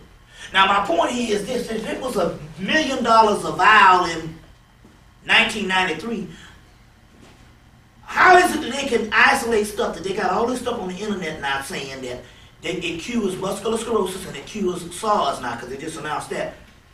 That means that in actuality, that they must have enough of this stuff stored up now. That anytime you announce to the public that this is the shit to get, that means you got enough stored up, like it's like aspirin now. So that ought to let you know. Where did they get it from, number one, if they can only get it from black children? And did they kill these black children? We got to look at Rwanda, when they killed 800,000 of them motherfuckers. And we got to look at just the black children that's dying here, and then we also got to look at this bullshit here, because I always was saying this thing here. We got to look at this old shit they sticking in these pregnant ones. What they call that shit up? Epidemic. Epidural. Epidural. They tried that with my son's mother, and I wouldn't let them do it. You see, we got to look at that shit. We got to look at, you know, stuff like this and all, yeah. I mean, Yeah, right. We got to look at these things here, and we got to look at, because most black people think that the doctor is God. It's fair game now. I want to know how in the hell they got enough interferon to store it up. Now, what's that? Just like you know, when the pineal gland experiment started, with the melatonin experiment started at Lilly Pharmaceutical in Indianapolis, with the connection with IUPUI, the university there, who has all the Stockholm of body parts in the entire world, is the IUPUI in Indianapolis. So when they were collecting the pineal glands, as well as in Washington, D.C. during the early 1990s, they obviously were collecting testicles too. Yeah, there you go. All of this type of stuff, and the catalyst was they covered up. Yeah. The catalyst was the Atlanta child murders, but they covered up with the Wayne Williams bullshit. They got the man sitting in jail, and he's just gonna die up in there because they can't. Because to release him, to get him out, which means, well, you still got to answer the question: where did all the children go, and why is it that they done had two movies come out, the one Red Ink and one called Who's Killing Atlanta Children, where in the movies they say that the murders kept on going on. So my point here is to the point where, as if you can keep the murders going on, then this could be a culture that they start up that they can they've been taking children, thousands of children, for years. Now this is one of the things about what's so scary in the particular aspect of, if they don't put shit on TV, it don't exist. So how many motherfuckers can have their children gone, and you might see a milk carton and stuff, but if they don't specifically report it, like this cracker girl that they got, and all of a sudden now she came back, and I don't believe this shit here. Now we already know what this thing is about, with this white girl that ended up missing, what, this summer? Mm-hmm. And all of a sudden they got her, she chilling on the goddamn farm and even grinning. And stuff, and then they bring her back. And one of the keys is this here. They gotta attack the polygamy thing out in Utah. And how you do it is you make some shit perverted, say, oh, our children are at stake. And the reason why they gotta protect the polygamy thing, because they found out that polygamy don't work in capitalism. See, when you got a several amount of women or whatever, polyandry or whatever, you got a people, and you got 6 or 7 wives, and that means you have a small community, or a small tribe, or a small sovereign nation. And see, capitalism is dependent upon the individual being in lockdown in slavery. You see what I'm saying? So if you got 4 or 5, you got a whole bunch of people working, and you got children working, you got a group that is sovereign. So therefore, it doesn't work with capitalism. Capitalism has to work with one woman, one man, one vote, stand up and be counted, but it's all based on cattle, and it's all based on individual. They always say that individual because that's slavery. Conquer the divide. Conquer. But see, when you got ancient mystical system, or African system, where they be polyandry with the woman having several husbands, because they had a white girl up here, she had she was married to 2 guys back here about 3 years ago, back in '99. And the government came in and said she gotta choose. No, they told her, more motherfucker, you can't have none of them niggas. They told her that she couldn't even have one of them husbands. She wasn't allowed to have none of them. She was married to 2 men. And they was both living with her. So that polyandry, which we know that they had in the ancient world, but even the polygamy, which was a later day version of the polyandry, where the sister started the polygamy, the Utah in the Mormon society, which is the whole shit, because you know El Morey and the Moor and all that kind of stuff, Utah and them, they had that. So to make sure that they gotta break that whole thing with polygamy, they gotta always put a bad taste in it. So what they do here is they will send some old crazy shit, and guy snatched somebody, and for the mere fact she didn't end up dead, and they traced it back to this group, that's all a part of a government thing to put a spin on this whole polygamy thing that's going down like that. No. So they planned that anyway. Yeah, it was the whole thing is, see, everything they doing is some form of a scripted Hollywood version of shit. You see what I'm saying? Hollywood version of stuff like that and all. So that's also a part of it. That happened with that. But my point is, this little white girl got missing and the whole country tuned in. So we know they had a black girl who was missing last summer that everybody knew. So my point here is why is it how they can have that much interferon, but if they don't put it on TV, then these children can go up missing. But then again, on the other hand, we up in their hospital so much until they can do what the fuck they want to do. Whereas Jewel Pookin was saying that they went to this thing that happened in Atlanta, and she was touring Grady Hospital. Every city has a major hospital where they got guinea pigs, and it's got a subsidiary of some major college or whatever. You see what I'm saying? In Atlanta, it's either Emory, Crawford Long, or Grady Hospital also where they get these interns in there. Always the experiment is black people. Well, they said I got two nurses that's good friends of mine work at Grady. And Jewel Pookin, who don't even live in Atlanta no more, had to come into Atlanta and tell them about a floor that's on a hospital that they work in, and they've been working there since for 22 years, and they didn't even know about this area in the same place they work. And here's a foreigner, a person that came, not a foreigner, but she don't live in Atlanta no more. She came in and said that she was visiting, and she some conference, she ended off on some floor, and she walked around the floor, and there was a whole section that talked about. And it said on there, the Atlanta Grady Memorial Research, Atlanta Grady Memorial Research section for the black man and black woman. So they got a whole shit, a wing that's named after the research of black men and black women. That's in Grady Hospital. So my point here is, they do what the fuck they want to do. And stuff like that, and people so much zombies and stuff like that and all, but that's how much of the doggone interferon and stuff that they got. You see, now what does this thing do? Well, two things happening. Now, Delbert Blair said, and he kind of cleared this up also. A couple of years ago, he said that the sun was putting out these kind of harmful rays. Well, we all know that the sun put out these harmful rays, but all of a sudden, we know that it's, all of a sudden, if it's the rays that happen, these crackers been suntanning since they crawled out of Europe. But all of a sudden now, they started dying from the shit. The last 11, 12 years. That's because he said that the sun was putting out a certain ray, you see, to kill off this mutated strand or whatever this deal was. Or this hybrid strand. Because a mutation is like a mushroom. That's a whole nother, you go to another level. That's what the X-Men is talking about. But this hybrid strand. And he talked about that. He said the sun was killing, and whereas we know that in Europe and stuff like that, that the children, we've been talking about all this in the past, and they can't even go out past 3 o'clock. No, they can't go out until after 3 o'clock to go play. Because they would attract the sun rays and such. So some of these children in Europe and some white people here. You see what I'm saying? And remember I talked about in '99 I was in Atlanta, and my ex-girlfriend Ginger and this another sister was going to this resort island, and they needed a cooler. And the girl said, I got one, but I let this white sister on my job borrow.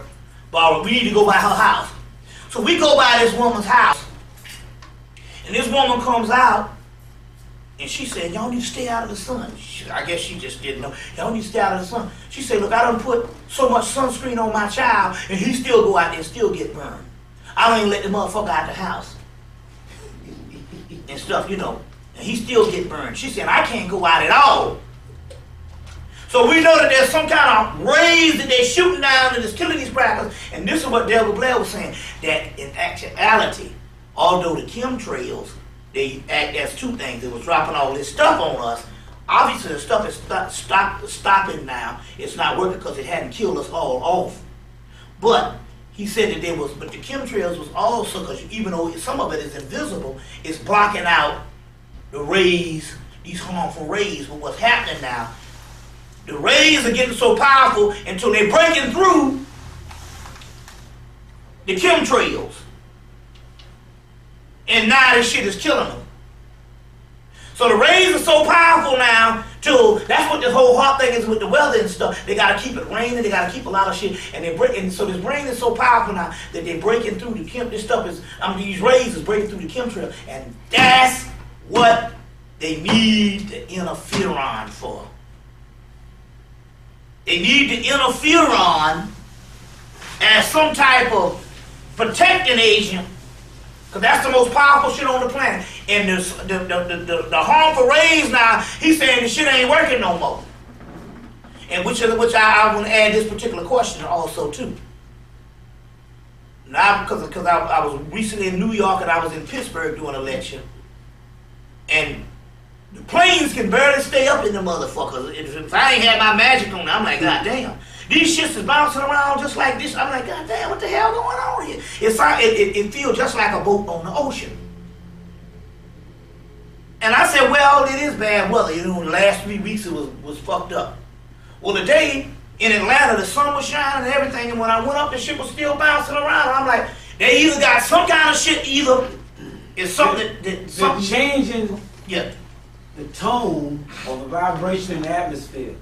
I was taking aircraft engineering a couple of years back, all right? And one thing I know about airplanes is with so much, they have a thing called resonance that hits the wing, because actually what lifts the plane is the atmosphere. Yeah, it does, that's right. I'm saying That's what lifts the plane. The plane rides that like a highway. right. Yeah. And what they're doing, they're changing the tones. From time to time, myself, I have to go and pick up a harp or a keyboard or a piano, but a harp turned sideways or some shit.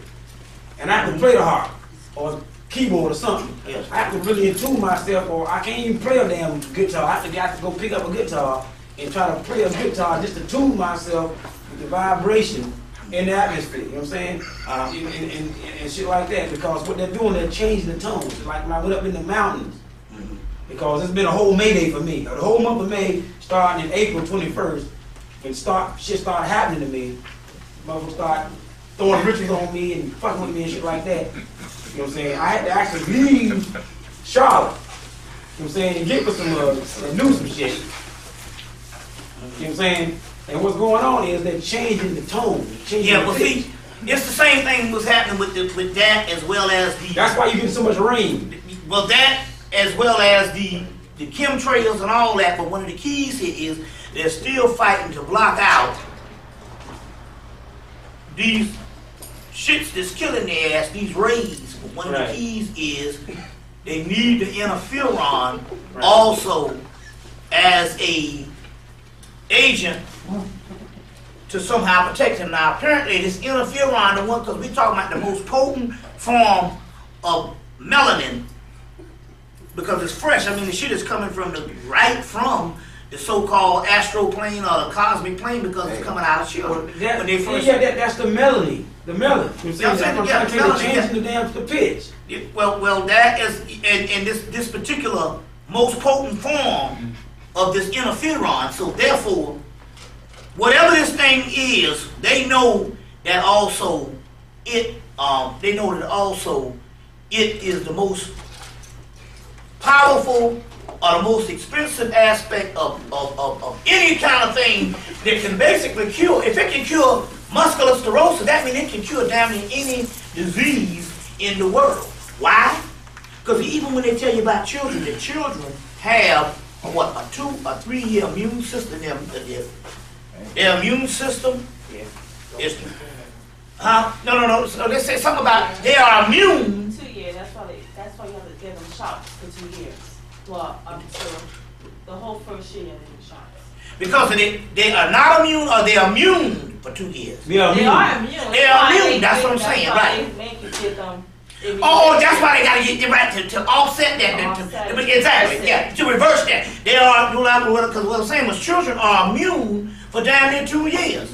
So now if they're immune for 2 years, that means we're still talking about the most potent form of melanin there is, and that's what this stuff with this doggone interferon is.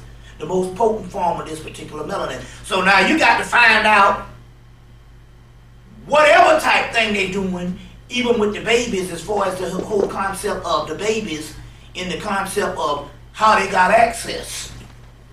See, when those babies escape, The immune, those that don't go and get this shit that makes them unimmune, those that do escape, they come in with a whole new pitch, dealing with the trans-European of expression of the music, because they changed the pitch again.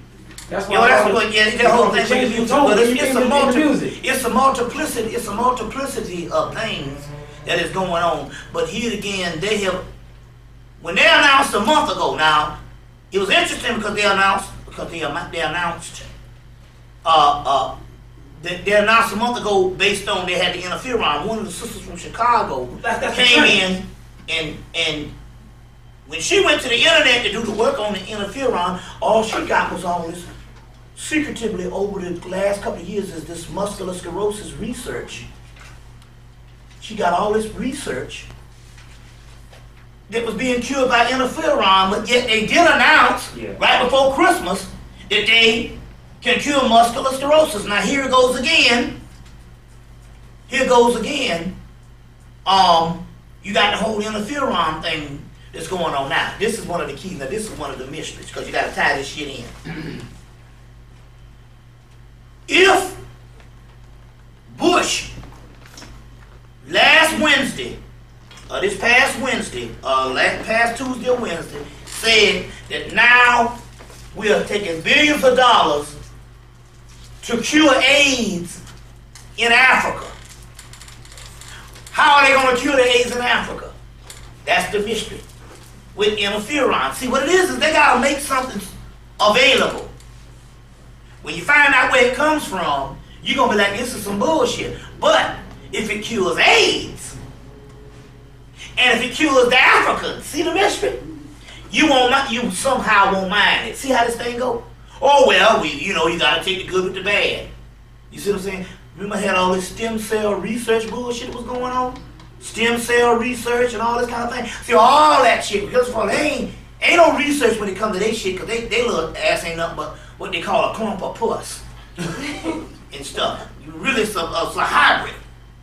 So it ain't about them. All this shit they talking about is black children. You see, what's that, sister? If I'm kind of confused. If I'm not mistaken, Dr. Joe Pookham said that the darker a person is, the more melanin they have. No, they got that wrong. The darker a person it is, see, this degree of melanin, see, this is the thing about it where people, you got to study the melanin aspect. Okay, the darker a person is, the more melanocytes they have in their pigment, the more melanin they have on surface to protect them from the harmful rays of the sun. But the melanin, that this research and the real melanin that they talk about when they talk about the melanin research of a people, including melatonin, is melanin in the central nervous system. There's a difference. Melanin in the central nervous system. Melanin in the central nervous system. So you have the basic melanocytes where you in your pigmentation based on the more you have, the more darker you are, the more you have more melanocytes or more melanin in the surface skin, and that probably has a lot to do with anti-aging and different things like that. But as a race of people, and as people that's left on the planet that's not hybrid,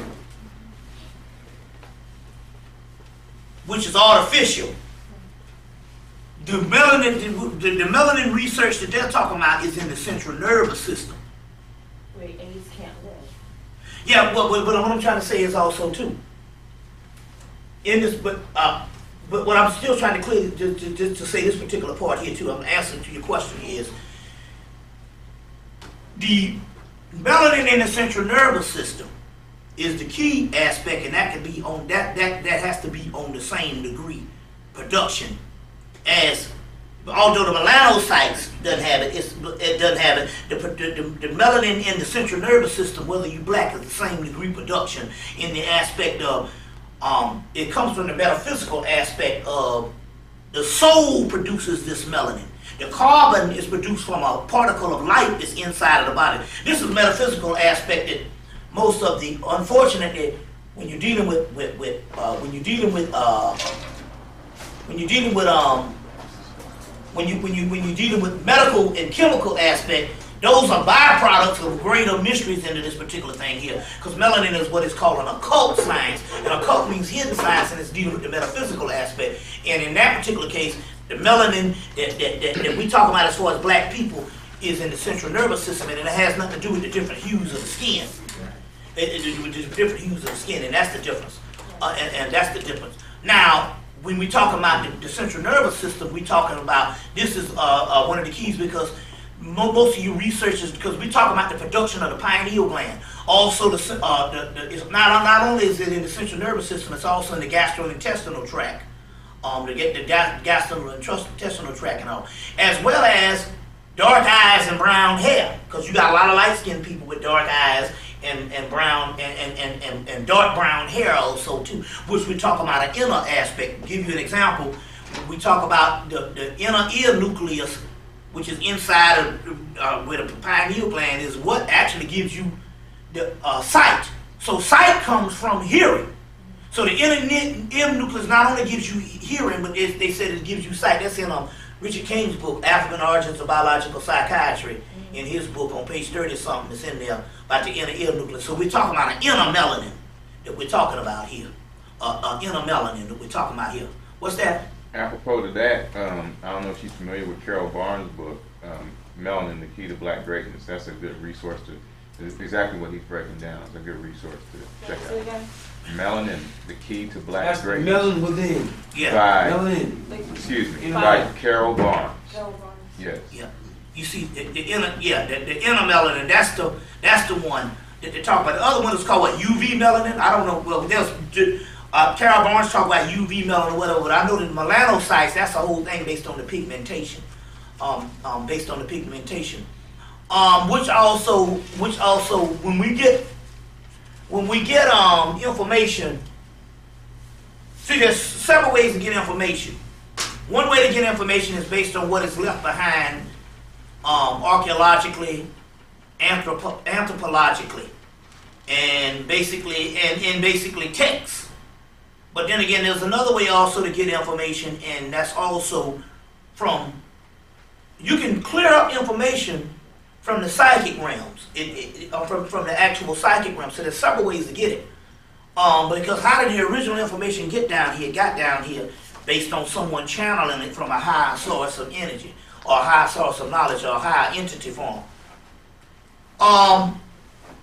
So I asked this particular question because what I do, what my thing is in the occult realm or in the spirit realm is I'm always trying to revise history in the particular aspect.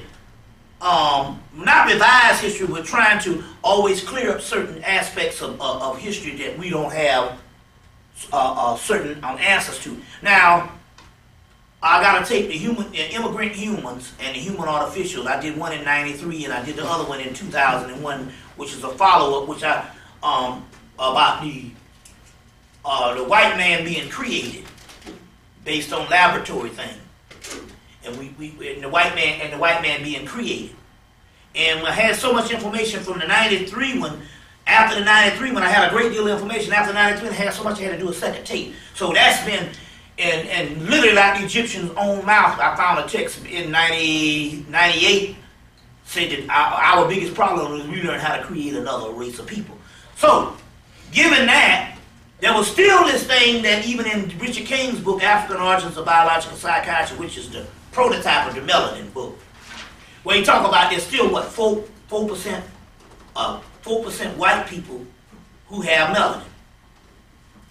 So, we asked that question, well, is that based on race mixing through the bloodlines, or is that based on through the bloodlines, or some other type of aspect? Well, we had two theories that was going on in the Afrocentric world and the conscious world. We had the original one where we contemplated that, which actually came from Elijah Muhammad and the whole Yaqub story type thing. Then you had the Diop and you had the scholars talk about climate adaptability and how the migration and climate adaptability. But yet when I was able to find a whole lot of the text, a lot of the texts I found are the same books that some of these people had was talking about some gene splicing. Well, hell, they cloning now. And they are not the master knowers. We were. So if they're doing the gene splicing now, what the hell you think we was doing damn 1,000, 2,000, 3,000 years ago, and we were the masters. So I found all this particular information, but the question here is, when I went to clear up a couple of things recently, right before Christmas in the spirit realm, I asked the question. Because I said, there's no doubt I found this information that said that there's genetic engineering and this thing. You don't have to take the Yakub story as literal. That's a mythological tale that just give you some picture on something that went on as far as some experiments. So I also asked the question, well, in that case, well, what about this particular aspect of climate adaptability? And the spirit realm said both happened.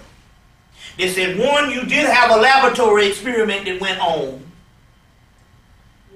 They said, but the Earth history is so old until also they had a part of a history where they had climate adaptability, where you had a group of people that had some type of climate adaptability over the course of thousands and thousands of years. And they said, well, this would also constitute for, number one, some white people that do shit black. You be like, how the hell that motherfucker do this shit here? You know what I'm saying? Like that damn boy, you know, that boy that was on the boy that was on what's the shit that they just won? American Idol, that white boy from fucking whatchamacallit. If you notice, that white boy could sing soul, and he could sing all the show tune shit. And when you really look at it and stuff, the white boy was actually better than Reuben. If you really listen to Reuben, Reuben is flat. Reuben can't hold a candle to the ones. See, this is the problem what happened with this with the whole Reuben thing. We get naturally we want him to win, but if you notice, Reuben was good with the Luther and all that kind of shit here. But when he tried to sing other stuff, he's kind of flat. You see what I'm saying? He was kind of flat. One reason why is just based on training. We have so many great people that go before us until we can go before us until what happens sometime is we can bite off another person's style. What they don't realize about people like Luther. Luther worked in the damn industry for about damn near 6, 7, 8 years before he became popular. Luther was on a lot of the albums from the mid-70s. He didn't become popular until after he did Change, and then he did Never Too Much. But Luther could sing a variety of things. If you really listen to that white boy, that white boy could sing all kind of shit. That motherfucker was fluid in his shit. I said, wait a minute, I'm listening to this shit here, and I said, I want to be feminine. Oh, wait, this goddamn white boy was actually better. Now, what was going on here is not to say that Reuben wasn't talented, but see, what's happening with us is we are losing a lot of our originality because we got so many people that we copy after now. You see, like Duke Ellington said, he said, when you hear black music, you can't even damn categorize it with when it comes to critics. He said, because you're hearing it for the first time. It wasn't done before. So Luther was doing some shit that wasn't done before him, just like a Barry White was doing some stuff that wasn't done before him. Just Al Green come up with a goddamn sound that wasn't done before him. You see what I'm saying? When we was doing some stuff, when James Brown, they was doing this shit for the first time. Now you got a lot of the youngsters now, because in most of the mainstream, it's mostly hip-hop. So you don't have the innovation that's going on where somebody's creating a new. So most of the stuff, if you notice, he was good with the Luther stuff, and he was good with some of the soul stuff, but he wasn't as good. Well, because if you look at some of the other entertainers, them motherfuckers, they were so talented. Them motherfuckers could sing damn near anything. You see what I'm saying? So he was good, but I was looking at the damn white boy, I'm like, damn, the white boy can sing soul shit. The motherfucker, you know, he was singing soul stuff. He could sing them show tunes, and he could sing a whole lot. I said, that motherfucker, he got some damn versatility like a damn Negro used to do. It's like Sammy Davis Jr. This motherfucker can do anything. Basically, this nigga you know, Sammy Davis Jr. was always into an identity crisis, but he could do anything. See this cat, any kind of, when you, as far as performance, when it comes to acting, singing, dancing, he can do anything. And you got a Negro like that now, Wayne Brady. This cat can do anything. They had him on a CBS special. ABC had him on, you know, they don't never want nothing to work. And he had Most Def to come on. And so they both got out there and they said, y'all, we want anybody to pick any subject known to man and we gonna rap on it. So the white people said, okay, cool, we gonna come up with some crazy shit. We gonna come up with some crazy shit. And him and Most Def went out there and they picked some crazy shit, like some pancake shit. And them motherfuckers was rapping and the shit was so fluid. You see what I'm saying? But this cat, he can do all kinds of, this guy, he's multi-talented. So what it is what I'm trying to say here is, because we got so many people that came before us, we're not developing our own style and stuff like the other ones. When a lot of those people did stuff in our past, because we got so much great entertainment, they were doing that shit for the first time. You see, what's that? Yeah, because I guess even the young kids, they don't, you can play older music like my age group, right? Mm-hmm. So we have so many talents, but they don't want to hear it. The white kids go and study the older music and pay more attention to it, right, than our young kids do. So when you hear them sing, it's so shocking to us to hear them, right? But our kids don't go back and listen to the old music. And something of them happens to their programming where they don't even like it. Well, that's what, I was watching Drumline today, that movie Drumline. And the guy was saying he's talking about Earth, Wind and Fire and other people. He didn't want to hear that shit. He named about 3-4 rappers. He said, well, all of them sample them. They were like, oh shit. You see, but it's interesting here. It's interesting here because I remember back in '98 and '99, I met a group of white children going to Georgia State, and they was into Miles Davis, Coltrane, but they wasn't even into the classical stuff. They was into the '70s. Jazz like Herbie Hancock and and a couple of people that with '70s jazz, huh? Weather Report, and they was into a lot of stuff, but they was into all this stuff here. And what it was is, and the thing about it was, it wasn't like them grad students or something. These was freshmen. So whatever it was, and this was like the first semester, and I'm like, well, damn, these motherfuckers learning this shit in high school. So what it is these white people, they got a whole group of people. They training them with our shit in high school. You see what I'm saying? So in 1996, the #1 jazz player in the country, to graduate high school, was a white boy. The #1 blues singer in 1998 was a damn white boy. You see what I'm saying? So they're picking up all of that particular stuff and also all that time, and it's very versatile. It's very versatile. So when I was looking at the stuff, I said, I'm trying to look at this thing. I said, I understand Rufus, but goddamn Rufus, you ain't unique. It's, okay, you can sing, but it's not as if that you just came with a new vulgar music. I'm looking at stuff and I'm like, you singing to get through this damn thing and stuff, but you're not singing now. You're not singing a new vulgar music. Now the girl that they voted off, she looked like she had a little more potential. The one from Tennessee, they what you call it and all. But I was looking at the white boy, I'm like, this goddamn white boy, this white boy here, this motherfucker singing all kind of shit. You see what I'm saying? And here it goes again. It don't have nothing to do with the ability. It has something to do with the actual talent. Huh? Yeah, and in this particular case, they got our people on lockdown, just like there's the same thing of this. We all thinking in one monolithic tune. You understand what I'm saying? So somehow they done trained them all that somewhere in the song they're gonna do that little flurry thing that Luther used to do. You know, everybody do the same shit. You got the white children doing the shit. And I'm like, you taking gimmicks, but you retarding the talent. There's supposed to be some new shit created in the game. And that's the thing about all the ones that came before them. Michael Jackson was unique. You see what I'm saying? And you see what I'm saying? Prince was unique. They was out the same damn time. They was totally different. You see what I'm saying? They was totally different. Isaac Hayes had his own shit, and then Barry came out that had a voice like Isaac Hayes. Everybody thought it was Isaac Hayes at first, but then again, on the other hand, he had a whole other new music range that he was doing. You see what I'm saying? So it's that kind of thing also that's going down. But going back to this little thing I was trying to talk about as far as the creation. There is some type of climate adaptability, but those are some type of darker haired people on the earth that they got this mutant mixed up in with. Take for instance in Asia. Most of the other Asians say that the Japanese are the white people of Asia. You see, or the white people of Asia. You see what I'm saying? So it's just a lot of, but it's interesting. Well, you said, well, how do you say it? Well, look at who the white man favors, the one he makes so rich.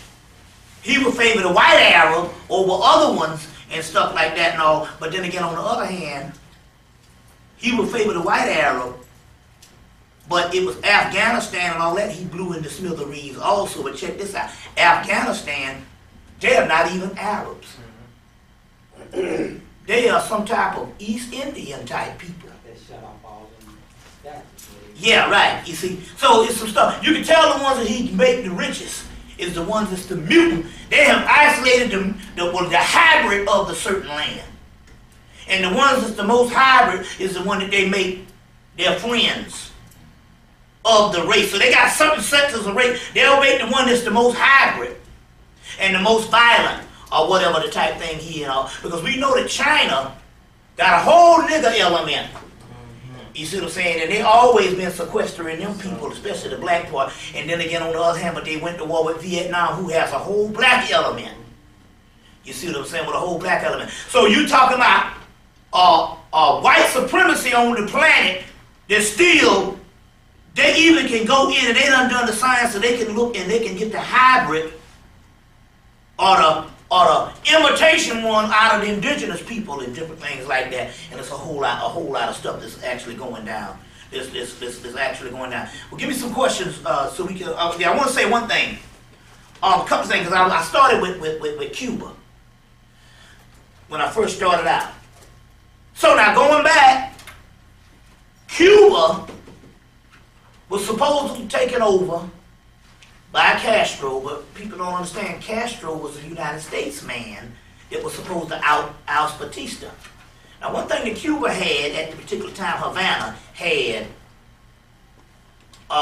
it was different than Vegas. Vegas was still up and coming. Vegas came out of the shadows from the 1930s, 1940s, and it started becoming a main attraction in the late 40s and the 50s, and so they got their bearings, and by the 60s, they wanted to be the entertainment capital of the world in the particular aspect of gambling, casinos, and shows and all that. Havana, on the other hand, number one, had one thing different. Havana, number one, not only was it tropical, but Havana, Cuba, had the real magic. Vegas had the magic as well as the light shows and all this kind of thing here, magicians and the illusion of entertainment. But Havana had a rich culture of the Palo, the Obia, the Santeria, and they had all these spiritual things. Plus they had the vice, they had the gambling, they had all that. So they had to shut down that, because it was a spiritual. So when you add those types of elements in with spiritual shit, you really got a festival. That's what your whole festival is, that you see people going to Carnival and the whole thing that you see going on in New Orleans and stuff. Well, Havana was all of that. So what they had to do, they had to shut this thing down, but they also had to shut it down because of Palo. Palo was the most powerful form, more powerful than Yoruba and Voodoo and all of that, and they had to shut the Palo thing down. Now all of a sudden now they're opening up Cuba. They're opening up Cuba.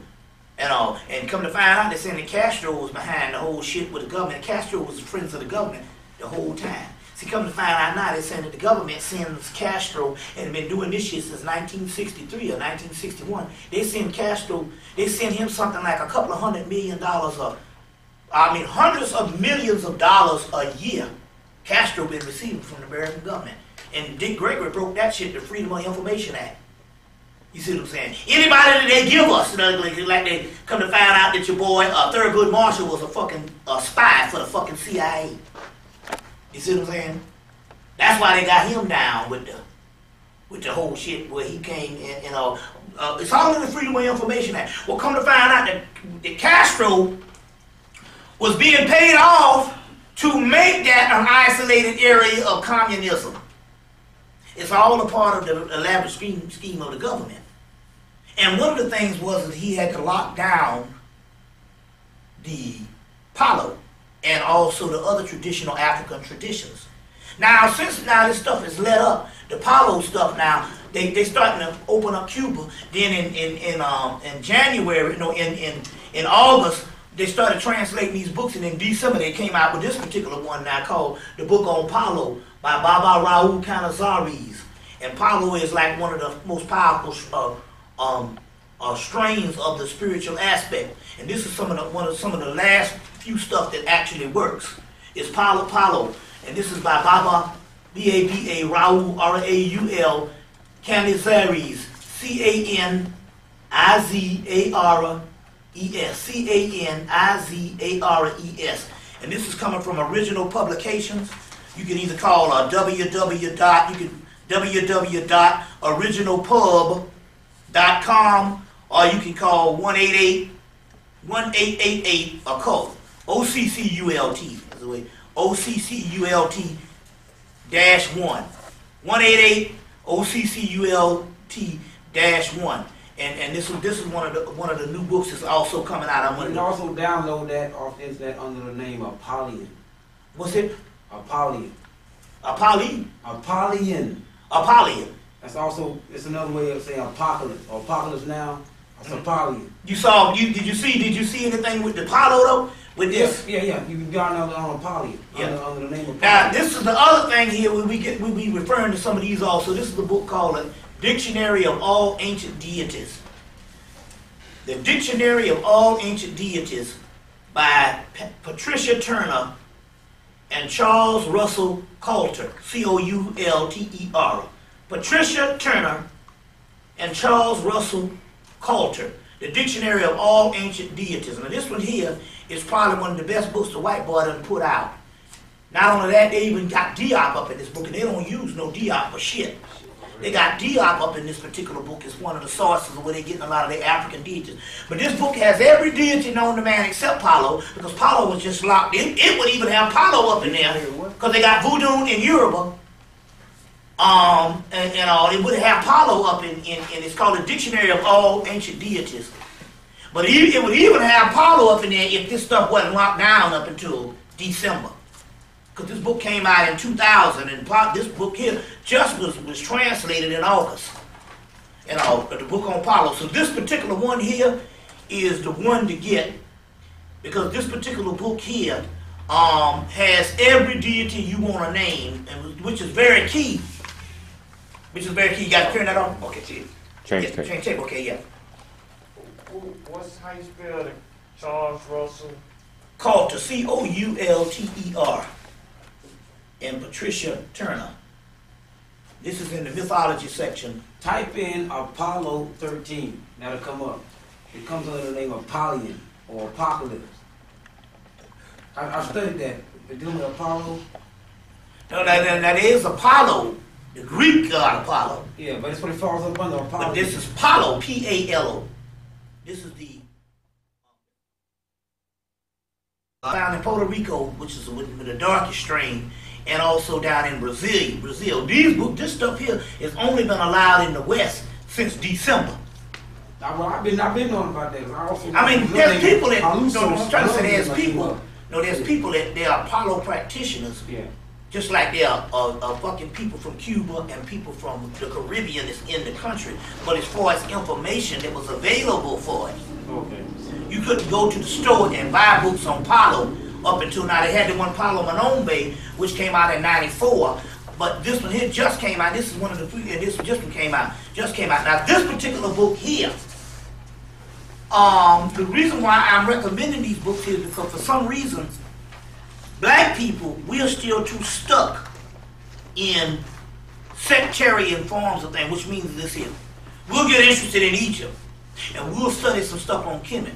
And something about our minds is so fucked up, we will never look over into somehow we can't get the comparative thing. So that's why I take a motherfucker like me to come and teach. Because the simple fact is I've been dealing with the comparative thing. I don't just stop in one thing. So you'll get a group of people, they'll study Europe, but they can't go into the other ones and stuff. Because something about our mind, we fucked up. It's like the Christianity shit.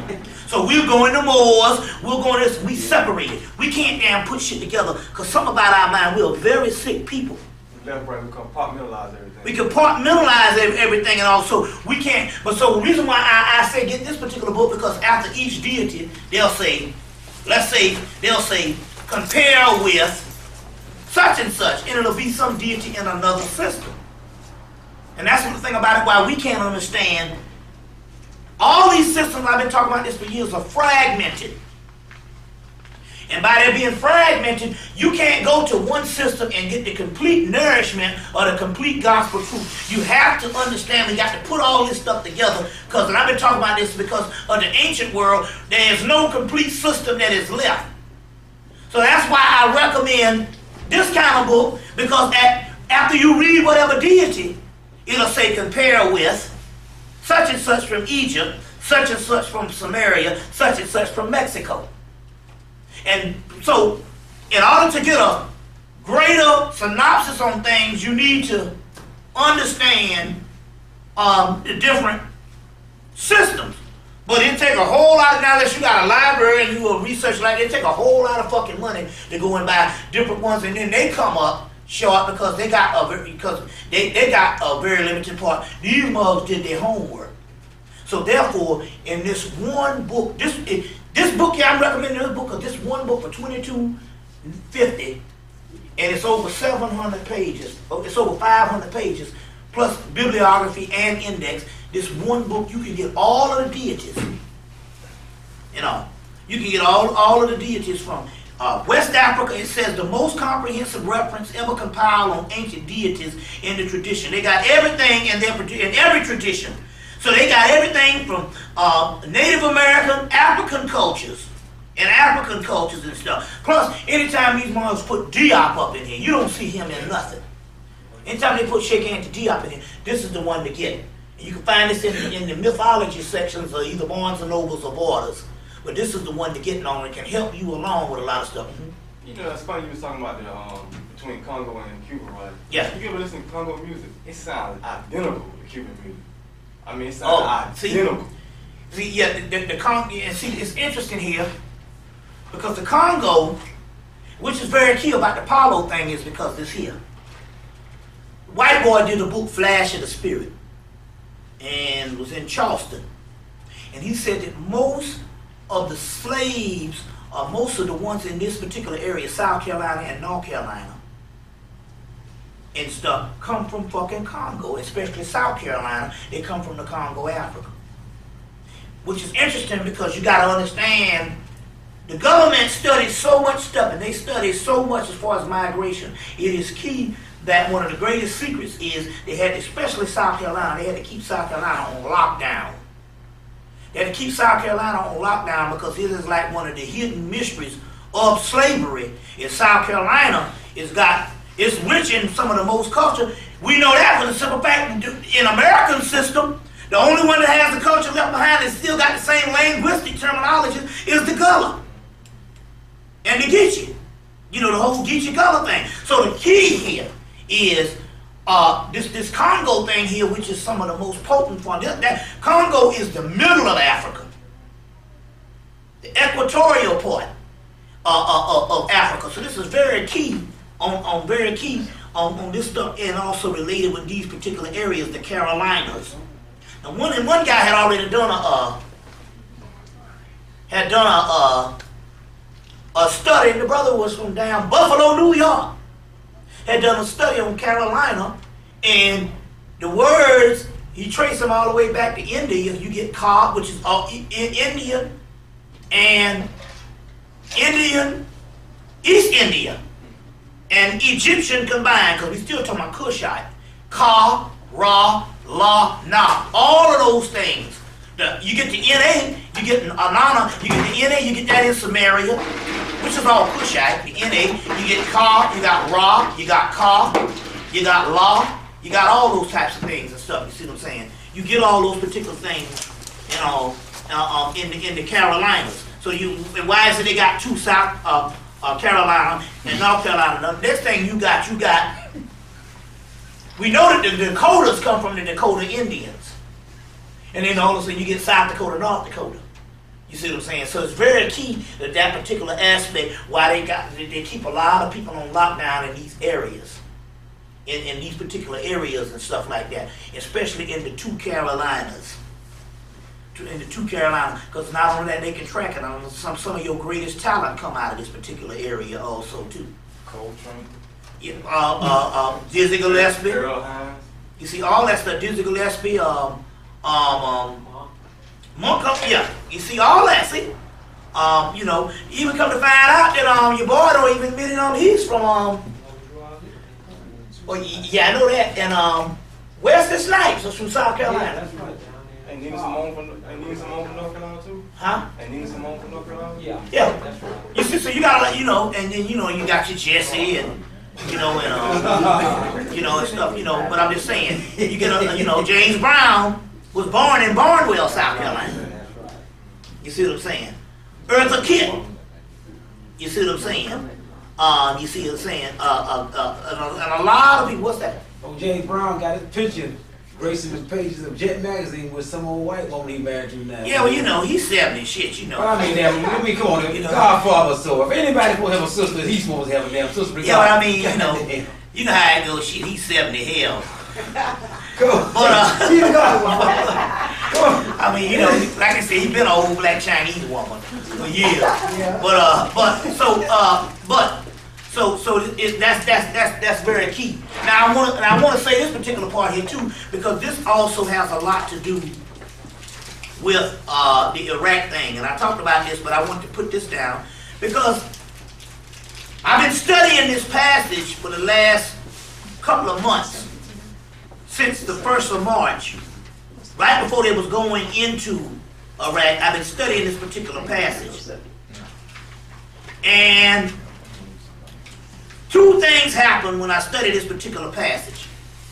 Now, this particular passage is coming from, this is a book called The Goetic Evocation by Steve Sabato. It's also by Steve Sabato.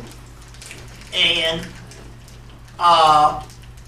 it's also in a new book called, it came out right during 9/11, a big, thick book, a $35 book or something called The Lesser Key of Solomon. It's a big green book. Lesser Key of Solomon, or you can get this book here, The Goetic, G-O-E-T-I-C, Evocation, by Steve Sabato, S-A-V-E-D-O-W. Now, I've been studying this passage before the war even started, because I knew they was going up in Iraq to deal with something based on some portholes and deal with something based on a vortex and some spirits. Now, this is one of the keys. And as I kept studying this, at first, it looked like some stuff that had happened in the past. But then again, I also know something about mythology. Mythology is so advanced until they'll give you some stuff, and you'll think you read it in the past, and then within the lines, within 2 or 3 sentences, it can jump from the past into the future. It can jump from a couple of thousand years into the future within 2 or 3 lines of a sentence. And you see what I'm saying? You see, they can do that and all. And so I'm reading this, and it was talking about Solomon going up into Babylon. Now, Solomon, in this case, is not a historical figure as what we think. It's a priesthood. A lot of these things that we think was historicalized was priesthood. And this particular thing, it was so old till that particular time when Babylon, at particular time was around. Solomon wasn't even around in the line of the Hebrew thing. You see what I'm saying? Solomon wasn't even around, because we're talking about very ancient history. So Solomon has to be some type of priesthood. So in this particular case, we're talking about something that's coming out of the Typhonian Egyptians. Now, this priesthood is saying this.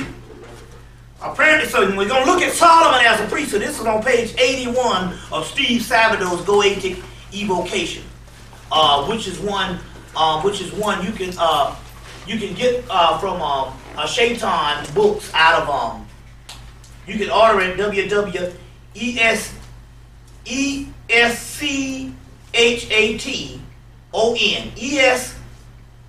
ESCHATON books.com, www.ESCHATON books.com, because when you try to get this out of the store, white people won't sell it to you. Now, if you go in the store and get it in your hand, they'll sell it to you because they can't deny you getting books, because it don't supposed to be suppressed material. But if you ask them to order this book, they will never order it. They never order this book. But you can go and order it from the internet, or you can order it from the actual book company, because they don't know what color you are. But when they see you black and you say, I want to order Steve Sabado's book, Goetic Evocation, they won't order this book for you. But if you go in the store and one of these occult stores is on the shelf, you see, they'll give it to you. And one white man begged me not to buy this, and I was like, God damn. And you know, he had me for a while. He put up a convincing stuff that this shit here wasn't nothing. It was old, it was outmoded, and this shit wasn't no good. Don't buy it. And I walked out the damn store and I got a street experience. You a goddamn fool. You gonna let a white man tell you not to buy something? I came, I said, man, give me that goddamn fool. He looked at me and grinned. But he knew he had to sell it. You see what I'm saying? Because also then, he figured he made a convincing case. If he sell the book, he figured, well, he ain't gonna be able to do nothing with it no way. But if he refused, he would know and say, hey, there must be something hidden in this particular book. So this particular one here, but this is the key here on page 84. So this priesthood of Solomon, now this is it encapsulates the whole war. You see what I'm saying? So the priesthood of Solomon, they go up into Iraq. Now here's what it says. There are 72 mighty kings and priests, which King Solomon commanded into vessels of brass, together with their legion. Well, number one, these are supposed to be demons of the Goetic demons. This is chapter 5, the Goetic demons on page 81. But here it's talking about 72 kings and queens. So you got to read between the lines of what we call demons and jinns and all that shit. Because here they say there's 72 mighty kings and princes in which Solomon commanded into vessels of brass together with their legions, of whom Belial, Belieth, Asmodai, and Gap were chief. It is to be noted that Solomon did this because of their pride, and for no other, for he never declared no other reason why he thus bound them. Talking about binding these demons, but they call them kings and queens.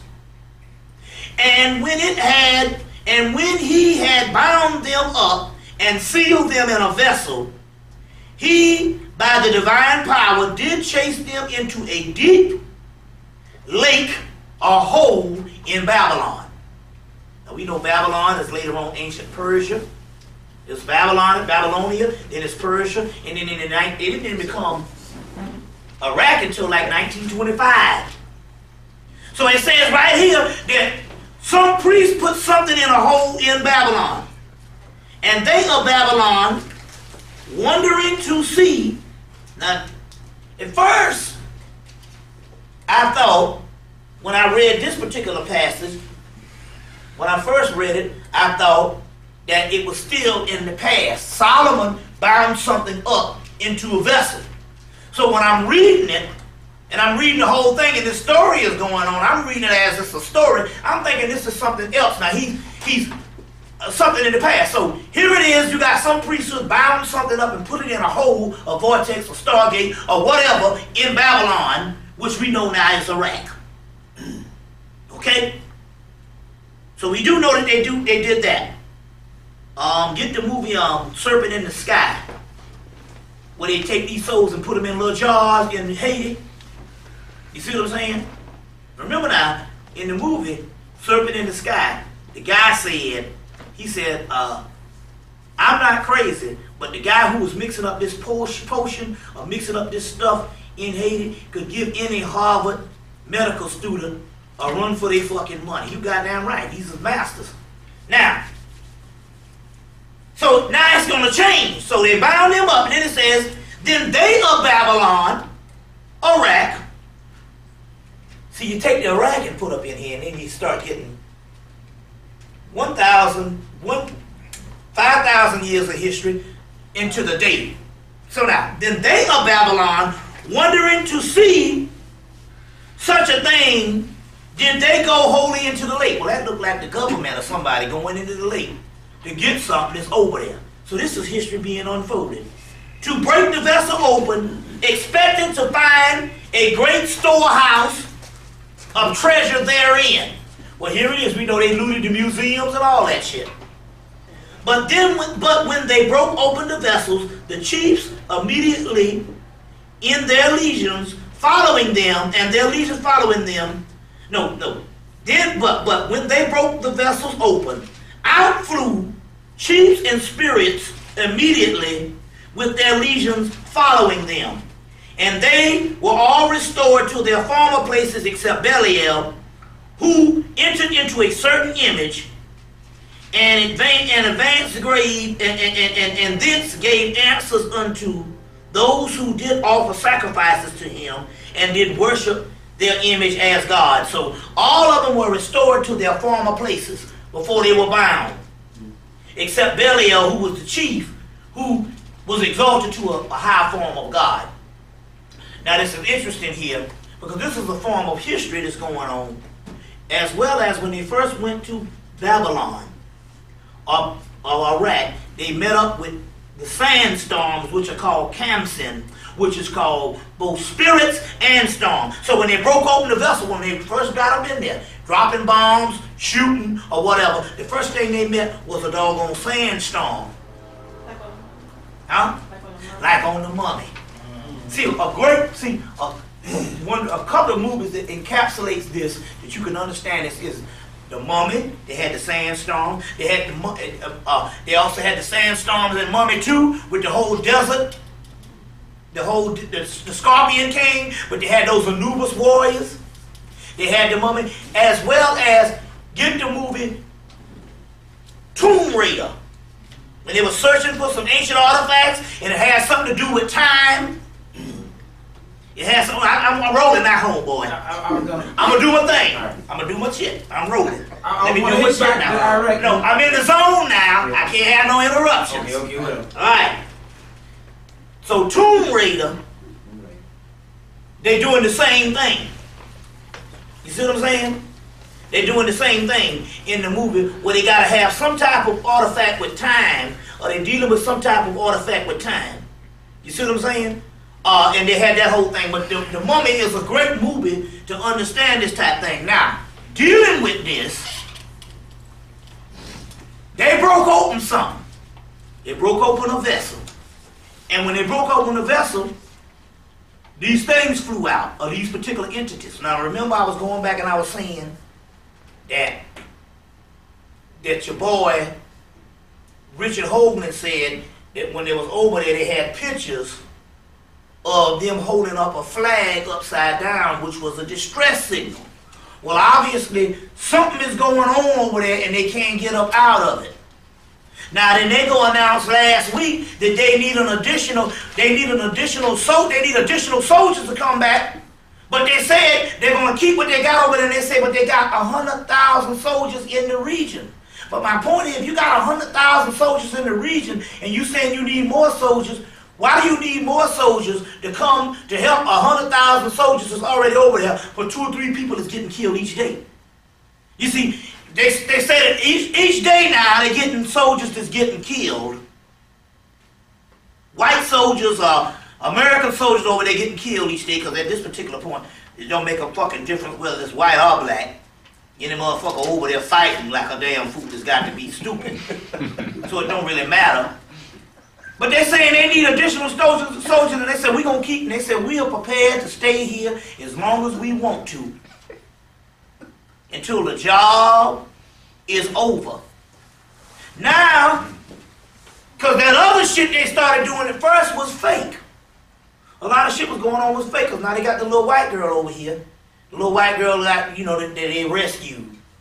You remember the little white girl they rescued? Now, come to find out, she don't remember none of the damn shit. All the shit that they said she did, and she rescued, and they had her in all this stuff, and they had her on as some damn prison or something. She said she can't remember none of it. They done did tests on her and come to find out, she ain't got no amnesia. So obviously somebody has lied and trumped up the whole shit on her. You see what I'm saying? And they said she didn't need none of the doggone thing.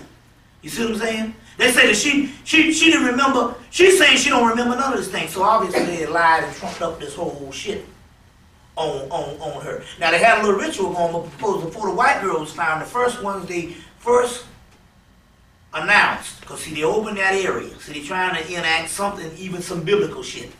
So the first people they announced was, before they later on found other ones that was prisoners.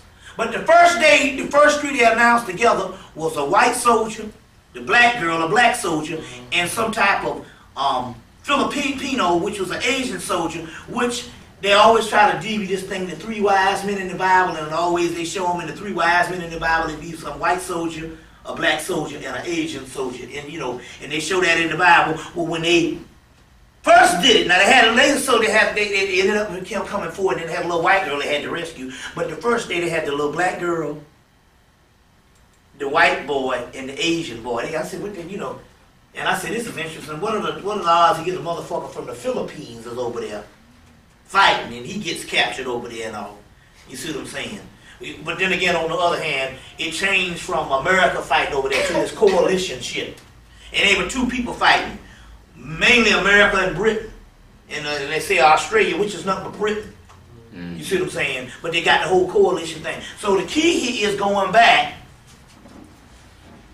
They over there, but there's some stuff that's going on over there, and it's much more severe. And they got people on alert. They got people on alert. They got the orange alert that never went off. The orange alert went up about a couple of weeks ago. About 2 weeks ago, they put everybody on the orange alert. But when you go to the airport, it's still under orange alert. Well, see, the thing about it is, the key is, anytime you got a military state, the first place you sequester and lock down is the airport. So although the people are flying and shit, the airports are on lockdown already. You see, as a military state. So they don't have to come inland, but see, they're telling you, it's homeland security, not airport. But yet they got the airport on lockdown because each city, each major city, the airport is the way in and out. So they got that shit on lockdown. But all quiet is kept. The whole country is on lockdown. They just got it at the airport at this particular time because they already know. That's when you have a military state, that's the first place that you go and you run on, is you lock down the airport. You see, but it's on orange alert right now. But on the other hand, they over there and they're fighting in that area, and they still got 100. They still announced Tuesday they got 100,000 troops over there, and talking about they need additional troops, and they talking about it's getting ugly. Meanwhile, now they got the campaign already set for Iran and Syria. You know what I'm saying? And Syria. But yet we know the only people we know that is real terrorists is fucking the Israelis. They've been terrorizing for years, and anybody saying shit about them. You know what I'm saying? Killing people wholesale. You see what I'm saying? But Saddam Hussein, who works for the American government, is the evil one. But what about the Israelis and how they got people on lockdown? You see, this whole shit that's going on, and this whole thing is going on. So it's a lot of stuff that's going on now. Also, I'm going to get into some of this also tomorrow and all. Here is the, for the people, because this is as close as it's going to get on this side of the country, is the, I think, let me see if I got this piece of thing. Because I'm telling people to go make it to Chicago. Unfortunately, it was in Memphis for a damn near about 3 months, and we didn't know nothing about it at first, because when it first hit the country. And that's the British Museum. The British Museum. Well, they got one that's going to be in Baltimore soon. That's closer. It's going to be in the Baltimore. That's not going to be until September 21st. But on right now in Chicago at the Field Museum in Chicago, Illinois, they got the whole Book of the Dead, the Egyptian Book of the Dead, and they got the whole the British Museum pieces there, and it's like all the stuff that you see in the books on Hemmitt. A lot of that stuff, a lot of the stuff you do see, a lot of it's come from the British Museum. But I went to go see it in Kansas last May, and it was that much of stuff. It was like rooms full of shit of these pieces, the Egyptian artifacts. So this is called Eternal Egypt, masterworks of ancient art from the British Museum. But basically, the Book of the Dead and the judgment scene from the Book of the Dead is in Chicago right now. It's been traveling around the country, all with this whole war thing, even before 9/11. It first came in March to Toledo, Ohio, in March of 2001. Of 2001, and it's interesting here because it was in Memphis, Tennessee, which is Memphis, Egypt, during the time of 9/11. You see what I'm saying? During the time of 9/11. Then it was in the Brooklyn Museum, and most people from New York didn't even know about it. It was in the Brooklyn Museum from November the 23rd to February 14th. You see what I'm saying? So it's already gone to San Francisco, Kansas City. I got it in Kansas City, but now it is in Chicago. And it's the Book of the Dead and all that, and the judgment scene. But then again, on the other hand, there's curse. I talked about that the last time I was here. There's curse on all that stuff there for those particular people, and they had to get that judgment scene out of Britain. It's going to be in Baltimore on September the 21st to January the 4th, which is the last exhibit. So if you can make it to Chicago and see this thing here, because the key here is we talk about the oldest book in the world. Where we got this particular book will come up by there, and they actually have the actual judgment scene of Osiris and Maya and that whole 9 yards right there. The actual one, the oldest one they got, the actual judgment scene, they have it there in Chicago. And these crackers done had this shit since 2001, before 9/11, and before 9/11. You see what I'm saying? So it's a whole ritual going on with that. It's a whole ritual going on with that, and which is interesting here because it's the last. Well, it's going to be there till January the 4th. But then again, it's in Chicago now, but it will also hit there on September the 21st. But remember now, all this stuff is still going on the same time that they got this second matrix, this third matrix, and it's going to come out on the 5th. Now, somebody said they got a whole movie called Underworld coming out in September. You see what I'm saying? Then, you got the Terminator 2 might come out with this whole thing that's going on. That's also going down. Now, that's going down. Couple of things here. A couple of things here is dealing with the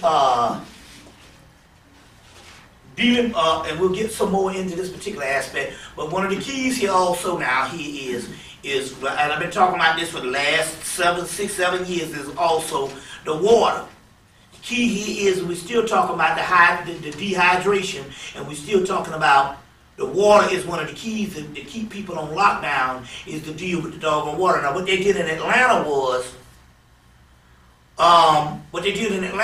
they came in and they fired one water company. They got another water company to come in.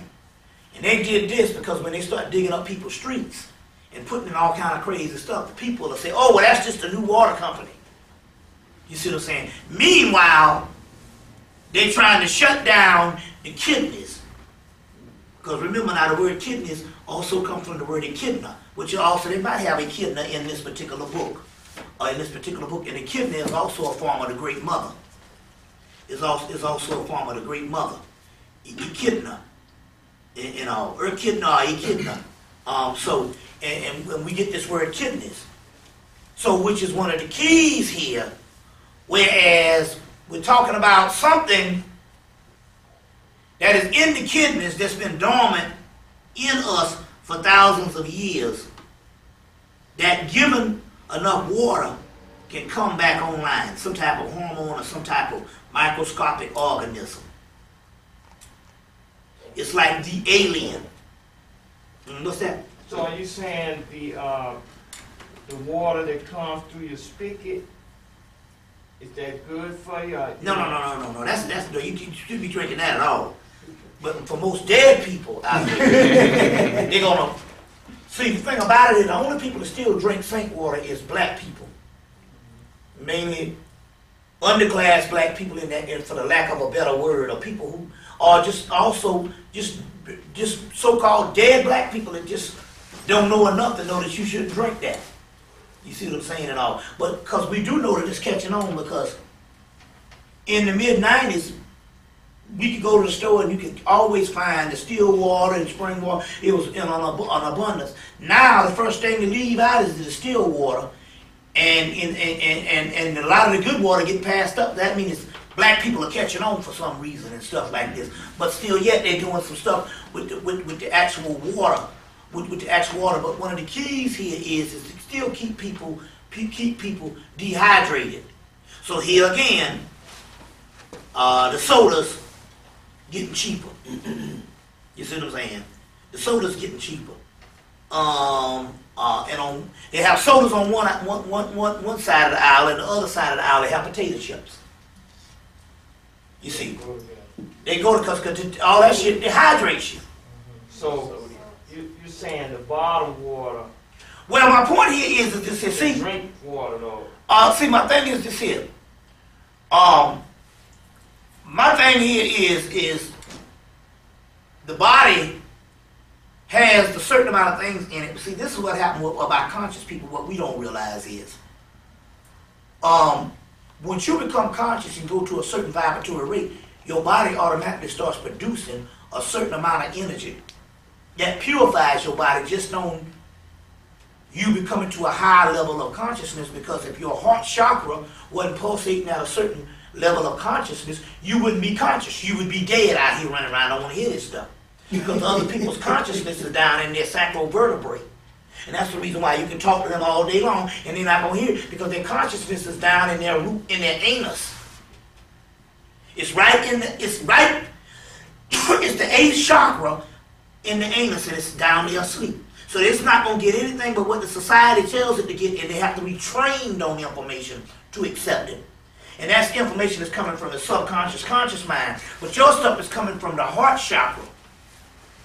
So therefore, because you're conscious, you're automatically producing a certain amount of energy to purify. So regular pure distilled water or some types of spring water and stuff that you can buy is enough for your body to purify it. But what they're doing is that they're trying to shut down those particular people by still putting shit in the sink water. You see what I'm saying? In the sink water. But the key here is, we're not just talking about water for good health. We're talking about a dormant organism that's in your body, that has been in your body since you've been down here, that used to flourish as a God form thousands of years ago, but is dormant. And they know now that the cycle, being what this cycle is, only thing needs to wake that up is to get this element added back to it. It was in the movie The Faculty. Remember the Faculty had this little pod, and they put it in the water and it sprouted those things in that movie? That's the same thing. So now all of the 90s and most of the early 2000s, you drink the water, just give you your regular effect. It's for health wise, the dehydration. But what we're talking about now, they know that there's something that's dormant in us that can trigger any day now. So therefore, it's key for dehydration. For dehydration, that's the key. Dehydration and sleep deprivation is the #1 killer for people in the country. You see what I'm saying? And also, they know that the dehydration is the #1 killer, and also they know that that they can keep that particular aspect. There's some amphibious, aquatic type of thing that's inside of you that can come online and stuff like that. And also, that's why they're still trying to shut that down. You see what I'm saying? They're still trying to shut that whole thing down. You see, so that's very key. We're gonna go deeper into some of that stuff also tomorrow, because it's a couple of other things also. But that's one of the things also that has a lot to do with some stuff. Give me some questions. You were talking about the ancestral link. Recently, I've just been getting a lot of information to, you know, great-great-grandfather, stuff like that. I was talking to somebody yesterday about that. How does that link in to us as, you know, ones who are conscious? What, you know, should we more honor that? And well, yeah, well, what is happening here is, now let me show you what's happening here. Let me show you exactly what's going on here. I went to New York a month ago. I went to New York about a month and a half ago. And I had gone in March, and I went again at the end of April.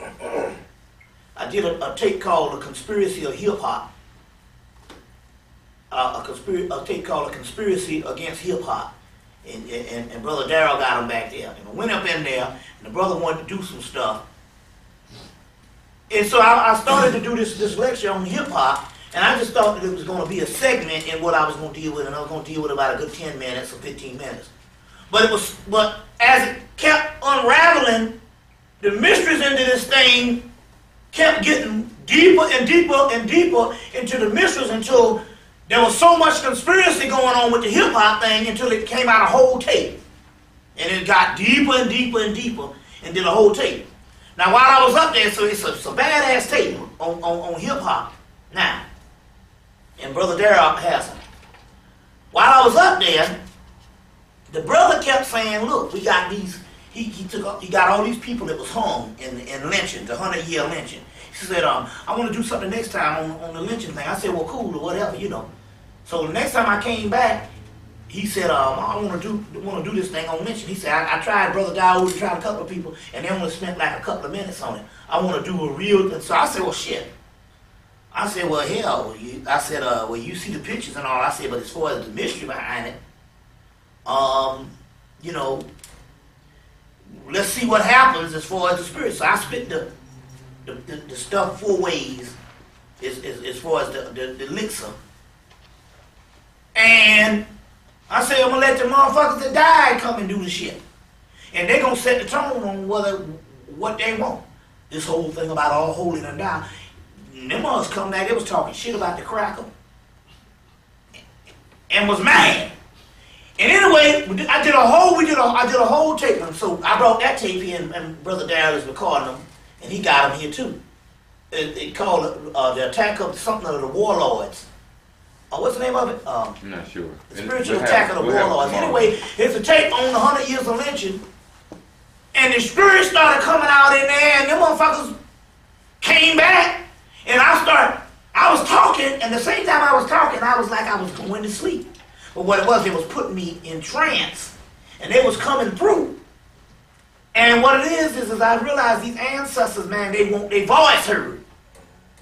You see what I'm saying? Yeah. So they was coming back through me, and I did 6 hours and broke the shit down, and even in the middle of the tape and the brother who had done some of the research, we started collaborating, and in the tape it came out, the brother even showed me in the tape, he showed me a person, he said, look at that guy right there, and we talking, and I got this black man being hung, and right beside, he said, you see that guy there? I said, well, who that? He said, that's Prescott Bush, George Bush's grandfather, George Bush Jr., grandfather, and the George Bush Sr. that just got out of prison, his fucking daddy. He's standing right there, and a motherfucking black motherfucker getting hung. And I'm saying, well, look here, this is the kind of motherfuckers you got running shit, which proved my whole thing about the whole Klan shit was on a whole other level, and we thinking that little boy with the chew in the back of is the Klan. That's just the foot soldier that they put out there that they even had a war against to clean up because they got out of hand. But the real shit is these crackers that the Lord over our life every day. And George Bush Senior, well, Prescott Bush, the grandfather Bush, is standing right there, and the black man being hung. It was a whole bunch of shit. But the ancestors came through. So now what's happening here is, we're going to go into some of that tomorrow, is the ancestors now are coming back through. But the thing about it here is come to find out that guess where they live? They live inside your DNA. That's their home where they go. They are inside of the damn DNA. You see what I'm saying? That's their home. That's where they actually live, inside of your central nervous system. You see. Inside of their central nervous system, there's a book called Demons of the Inner World, and they're talking about dead people in one's head. But in there, they live inside of the central nervous system. And so therefore, they are now coming there, and what's happening is this here. You had two realms. You had the ancestral realm, and you had this physical realm, and as a result, one realm was weaker. That realm started becoming stronger now, because this realm is petering out. So that ancestral realm now is getting stronger and stronger and stronger. That's why the people got sick on the boats out there on those cruise ships recently. Because those out there in those waters where they had all them slaves, and those with those particular cruise ships, those are the ancestors fucking them up. Look out for more sharks coming this summer. You see what I'm saying? In the water, biting people. Because those are ancestors. You see what I'm saying? Getting into the damn sharks. You see what I'm saying? A lot, and I believe also too, because like I said, I was on a flight today, but the last two flights I was on, man, the plane could barely stay up there. And I would be questioning shit if I didn't have my shit all hooked up. But the ones I was on in May, it was raining, so I was just figuring it was still might have been the weather. But today when the sun was shining, I go, oh, I get it. There's some shit up here. There's some shit that's happening up here in the winds. But guess what? The ancestors are the fucking winds. So I told the people, I said, look, to start the magic, when I was in Pittsburgh, I said, we're going to start the magic today. We tell these people this tomorrow too. The magic starts, the first basis of magic is to control the elements. Well, the best way to control the elements is to control the weather. So if you can control the weather, you can control every aspect of your life if you can start with the weather. So I had been started controlling the weather, man, about 4, 5, 6 years ago. And one time I was in Indiana when Brother Darrell used to have me up there, and I tell the motherfucker, you better not rain. You know these goddamn niggas ain't coming out here to do no lecture, and it rained. And it wouldn't rain, and we do the whole lecture. And soon one time we did the lecture, as soon as we stepped out the building, when the lecture was over, they would start pouring down cats and dogs. So when I was in Pittsburgh 3 weeks ago, I woke up and it was raining. I said, you black motherfuckers, you know better than this goddamn shit. I said, don't worry, motherfucker, it better not be raining when I step in that goddamn lecture. See, I'm talking to the same ancestors. When I stepped in that lecture, that shit was sunshiny. So I told the people to control the weather. So the next day, they said, you notice it didn't rain? And I said, yeah, because the forecast said it was supposed to rain all that weekend.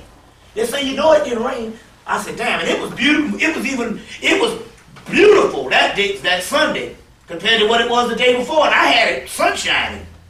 But this Sunday, they had a little party for me, and when I went there and all, it was beautiful. I'm like, damn. They was like, man, we was controlling their weather. So that's one of the ways to do it. But it also has to do with the ancestors. You see what I'm saying also? That is the force that is returning. I'm going to deal with some other stuff tomorrow, but that is the force that is also returning. Is that particular ancestral force that what you're talking about, you know, where they talk about the dead shall outnumber the living. What's that? Hey, what you think about, like, I think it was like about 200 tornadoes within the Midwest? Yeah. Ain't that some shit? Yeah. They said the most they have ever had in recorded history in one day, in a couple of hours, 200 and something. You see what I'm saying? Now the cracker ain't got that kind of energy to do nothing, even with HARP or nothing like that. That was just some straight up thing, whereas they came in and they say they wiped whole towns off the map. They had some towns that they say their fucking towns are no more. Now it's interesting because I always talk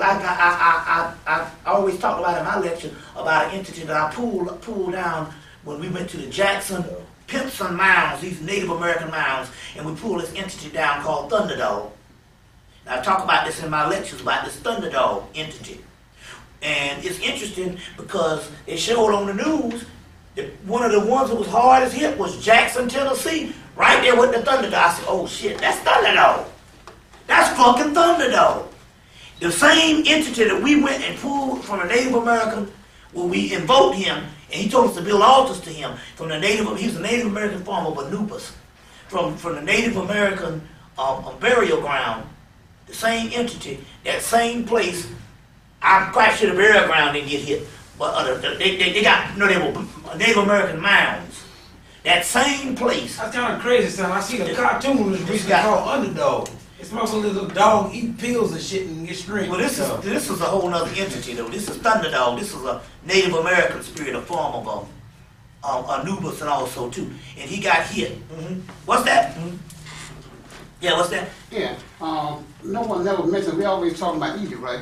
I been going back to my Indian ancestry. Nobody never talked about that part of us being here before even coming on the ship. And I was having a lot of dreams being out with the Indians. My granddaddy was Indian, right? Yeah. And nobody never mentioned about the Indian part of our that's coming back in. All that tornadoes and storms, the Trail of Tears, all that stuff is working right. Carrying the same place. The whole connection, the whole doggone, the whole connection. Yeah. With that whole thing. You see, it's all connected, and on that cracker know it too. Yeah, that's why the cracker took the. Here he goes again. That's why he got foreign soldiers over here. And what they do, they put them in the desert, although with some energy over there. That ain't nothing but some damn burial ground. That's the damn wilderness. The hotbed, the ultimate jump, the shit gonna jump off here. And that's why they had to get foreign troops to lock down this shit. That's what's on all these doggone bases. Lately, I've been getting my sleep confused with reality. Lately, I've been going to sleep at night. I mean, this has been going on for some weeks now. I've been waking up in my damn sleep. And I'm waking up and I'm seeing motherfuckers standing around me. Then I got people in the background. I recently started to realize these are motherfuckers in the background. But I'm waking up and I got motherfuckers pushing me back down. And it's like water shit is falling over my face and stuff. And I mean, I'm like, and I'm fighting, and next thing you know, I'm waking up and I'm pushing the cover over my head. Well, a lot of times, I mean, some crazy shit. What is it? What's up with that? What do you know about that? Well, a lot of times when they say that, some people say they wake up and there's some people around them and all, and they put them back to sleep or whatever. I've heard instances where they're working on them. You have a lot of entities that come and they will work on you spiritually. They're opening up certain centers and they're doing certain things like that, and they work on you too. So that has a lot to do with things also too. No. I don't think these motherfuckers working on me. I think they fucking with me. Because I mean, if I didn't know any better, I could have sworn I heard somebody in the background say, "This motherfucker say he gonna kick our ass." That's probably true. Well, it could. Well, I do know.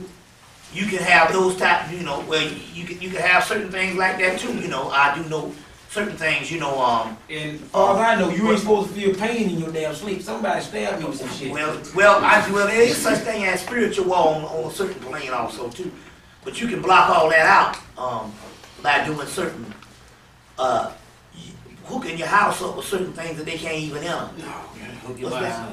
Yeah, I had this friend last time you came. You were talking about this energy, Labrador, and the gate that opened, and a lot of entities came in, and they were going to begin to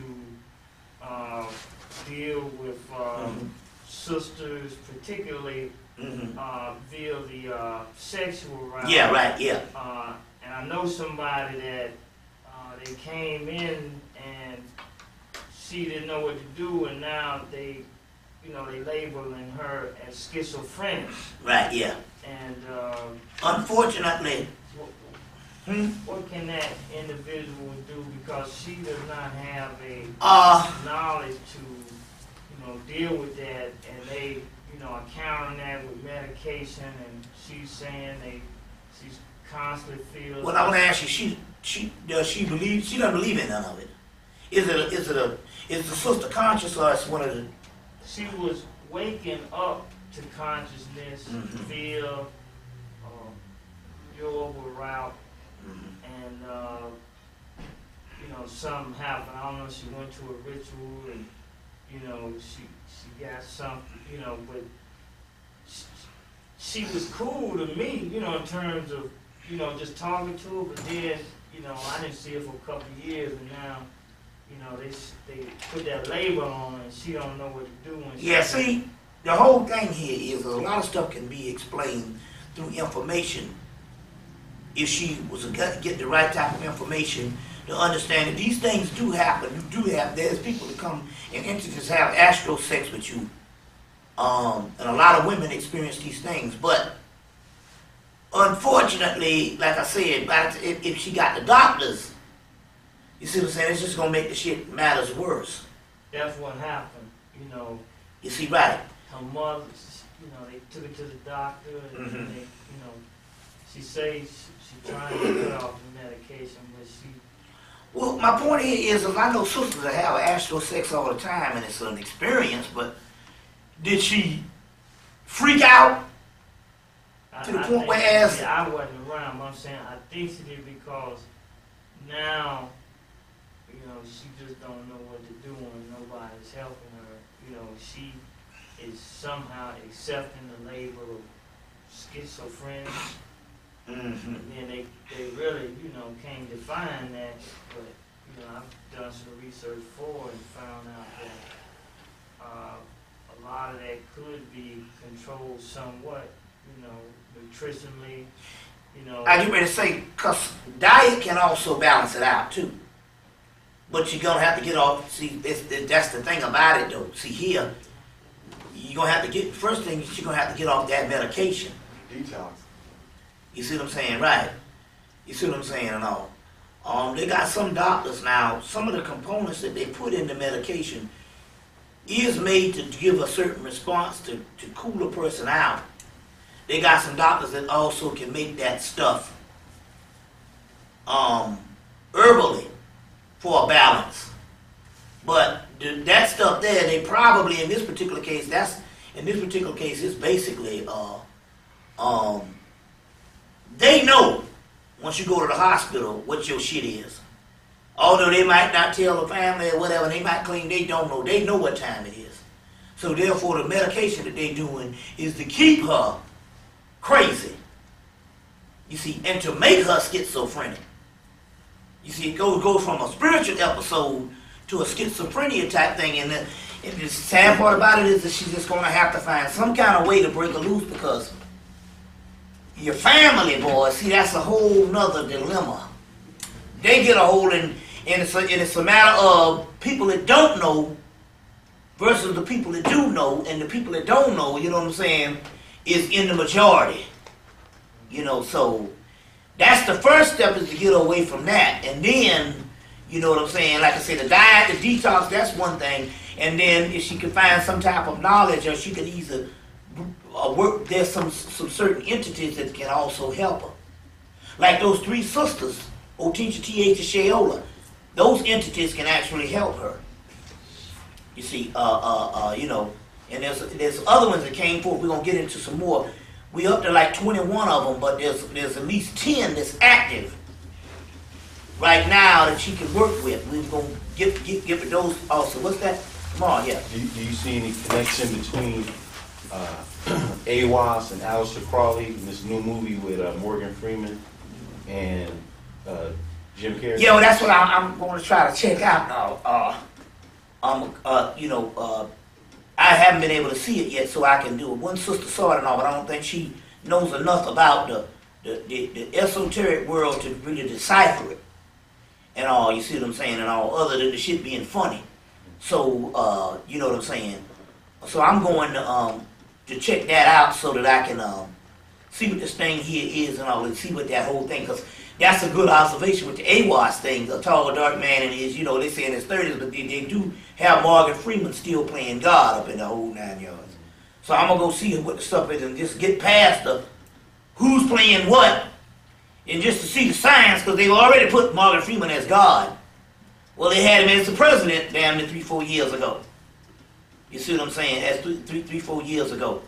You see what I'm saying? So they already did that and all. So what you're saying, a hell of a statement. And it broke the same, I think it broke the Friday. A Matrix came out on Thursday. It came out on Friday. So why the hell you going to put something out right up under the Matrix? Jim Carrey is big enough star to come out a weekend by his damn self. Why they going to put something right after that if they ain't trying to cover something up? And even if it don't say nothing, just for the mere fact you got Morgan Freeman as God says a lot within itself. You see what I'm saying? A black man as God says a lot within itself. You see what I'm saying? You see, that's amazing right there. You see, but to put it up under the Matrix, and so the Matrix can purposely overshadow it. They ain't stupid now. You see what I'm saying? You got all the summer blockbusters. You could have put it out in July. They put it out right up under the Matrix, and it just so happened that why would they put a movie like that right up under the day after the Matrix to come out, and then they got the black man playing God? That's not by mistake. That's not by mistake at all. You know what I'm saying? You got a so-called black woman playing God in the damn Matrix. Well, yeah, right. So they say she's the mother of the Matrix. Yeah, right. So that which one day they announce she's God, and the next day, what's the name is? Which is interesting. You made the observation with that, because the simple fact is we do know that a lot of times they'll put 3 or 4 movies out, and all the movies they put out at the same time tell the story. Or they'll put one out a year before and a year after that, like Dark City came out the year before Matrix. And get Dark City and get the Matrix and stuff, and you get a whole, it extends the information that you get in Matrix 1 if you get Dark City and put it together and all. So here it is on Thursday the 5th. During the eclipse, they announced that the black woman is the mother of the Matrix, and the next day they come out with Morgan Freeman as the father. Here's this whole thing here, and all this good observation and stuff, because that's how shit goes, and all also too, you know.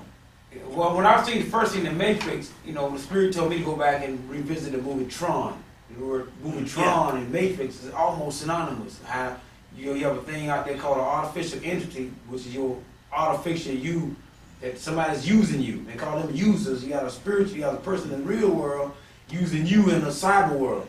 Well, see, also get see, because they've also said that before you had the Matrix, you still had Terminator 1 and 2, which is the same thing. It was the man versus the machines. Yeah. And they was coming to get John Connor, who was a messiah that taught them. Remember, Connor came and they said he taught us how to defend ourselves and fight against the machine. Well, in the Matrix 1, they said the guy that was the spirit in Neo, before he taught them how to fight the Matrix and stuff. So you got to look at that, and then we see Terminator 3 coming out again also too. Yeah. And although the Hulk looks mighty motherfucking, this computer generation, they can go kind of crazy, but still again, I ain't sleeping on it. The Hulk thing, they ain't sleeping on it, because it's also still talking about your anger. And his name is Bruce. And Bruce is another means Bruce. And what Bruce Banner. Yeah, right. Your Bruce anger. Almighty. Oh yeah, Bruce Almighty, but I'm talking about the Hulk. What I'm saying, his name is Bruce. And Bruce, because I do a lot of research on names, it's another word for Bruce. Yeah, okay. Or Brutish. Well, see, you got the Hulk coming out, and I'm not gonna sleep on it. You see what I'm saying? Because I'm not gonna sleep on it, because it's it's just like take for instance, you have Godzilla. It's another melanin, Bruce. Because if you hit somebody that's pale, they bruise, and they turn what? Everything is everything. Like this, they had the Godzilla that came out in '98, the big blockbuster, which was good. Then they had Godzilla 2000 came out, which is in the traditional Godzilla movie, which was the one, it's the regular old format and stuff like that. But they said, but a lot of those drop a lot of science in them.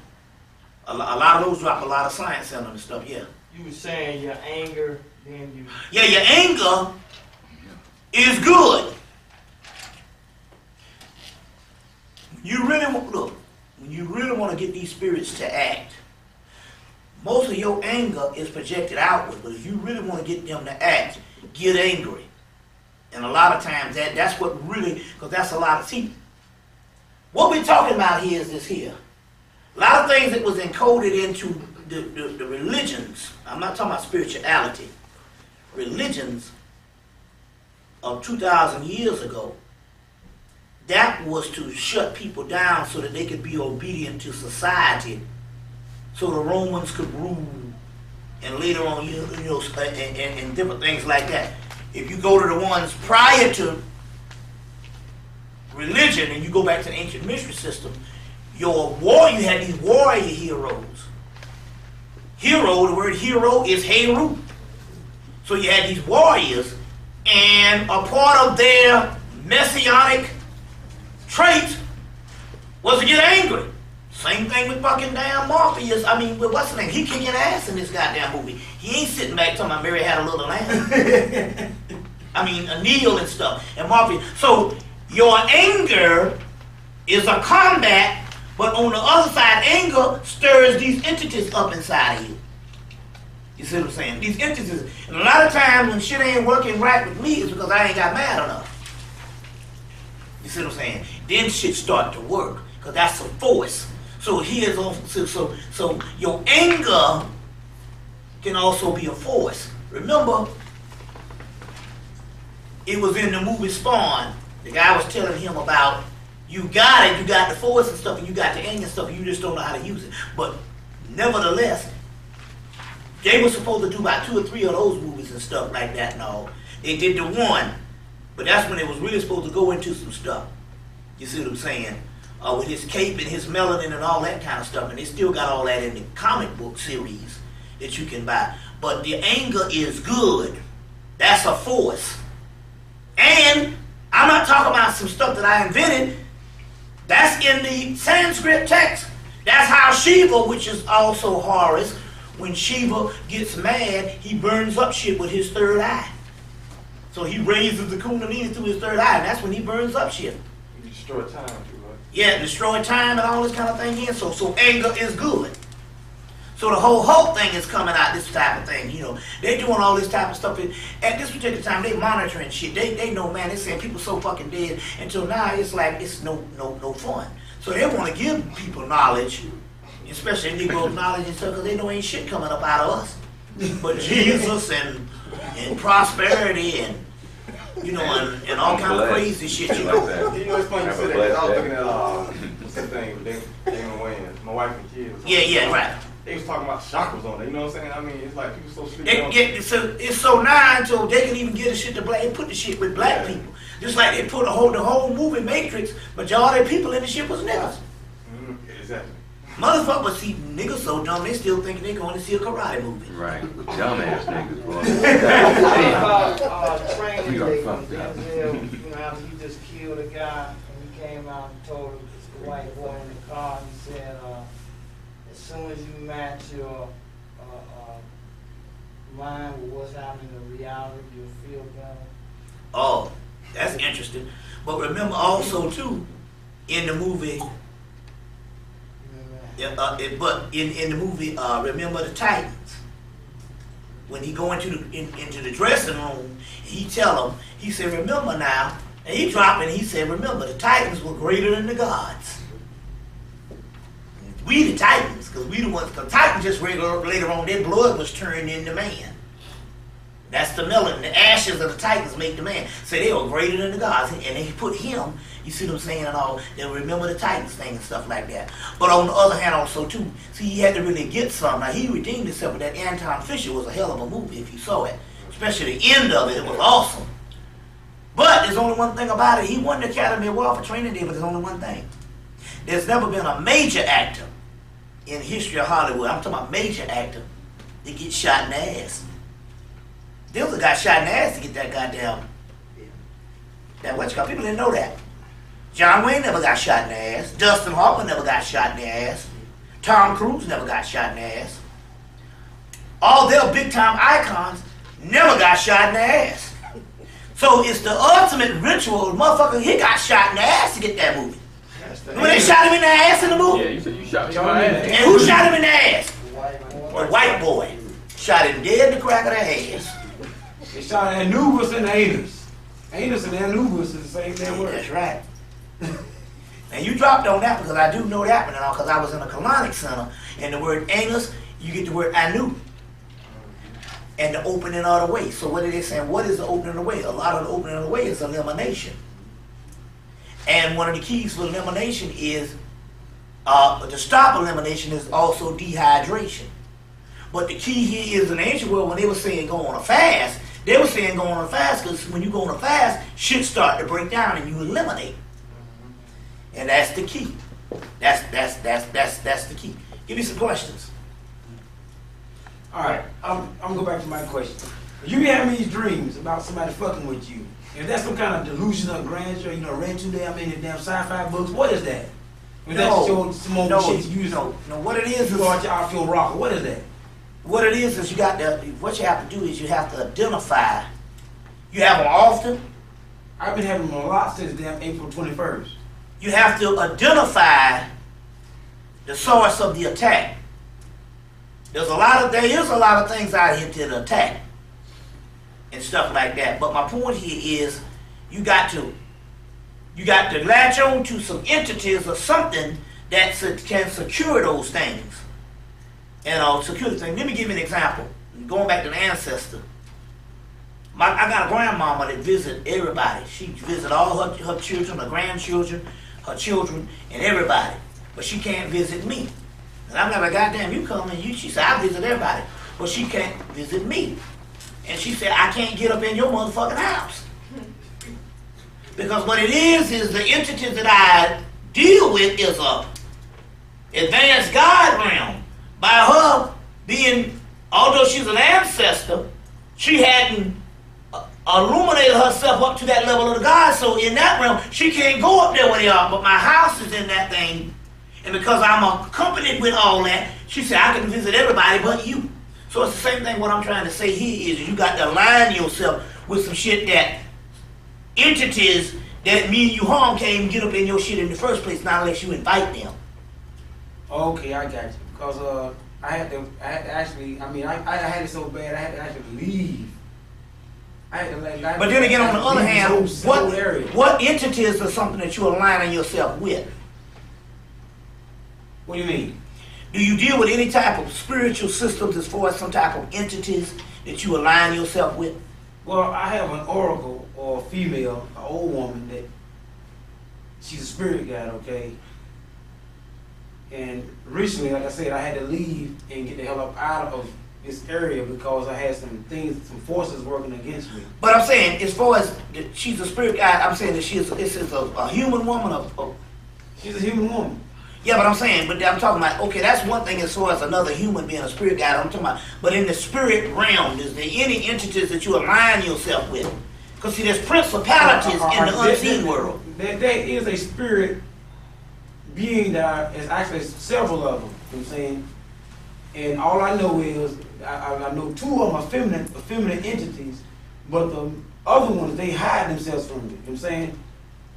Well, you need to take. Basically what you need to do is you need to align yourself with some type of entity that you get knowledge of.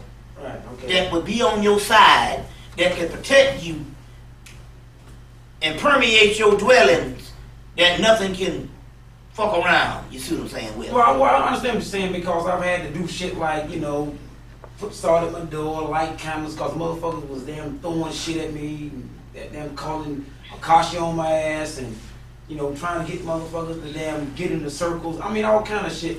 And, and at the same time, it was really fucking me up. So I had to leave. I had to actually leave Charlotte. I had to get the hell up out of here. Just to get my head straight. You hear what I'm saying? But at the same time, now I got these damn dreams fucking with me and shit. I'm finding myself fighting in my sleep. I'm thinking I'm waking up because I'm trying to pull the cover over my head because motherfuckers fucking with me and shit. But at the same time, what you're gonna have to do is you're gonna have to find something to block it out. Line yourself up with something spiritual to block that out. What's that? I was thinking something on that line, but something you said last time about when I got off track. Yeah. Give me some questions. What's that? It sounds like something is unstable in your life. It sounds like something is unstable in your life. Something is going on within you, or or people you're corresponding with that's fucking with you. Something is totally unstable in your life. And I thought you're right. Maybe it's me. I can see it and I can feel it. Well, it can be. You don't know, man. You might have crossed. You don't understand something. You down south.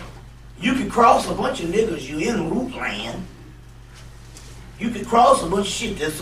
Could be a damn sister you done cross. It ain't hard that you in the damn land of the root land. You know what I'm saying? Shit, That's common. You know what I'm saying? But whatever it is, it's not as common enough that it's not affected you physically. So obviously it's just on that particular entity level to fuck with you. And if it's that, something like that, you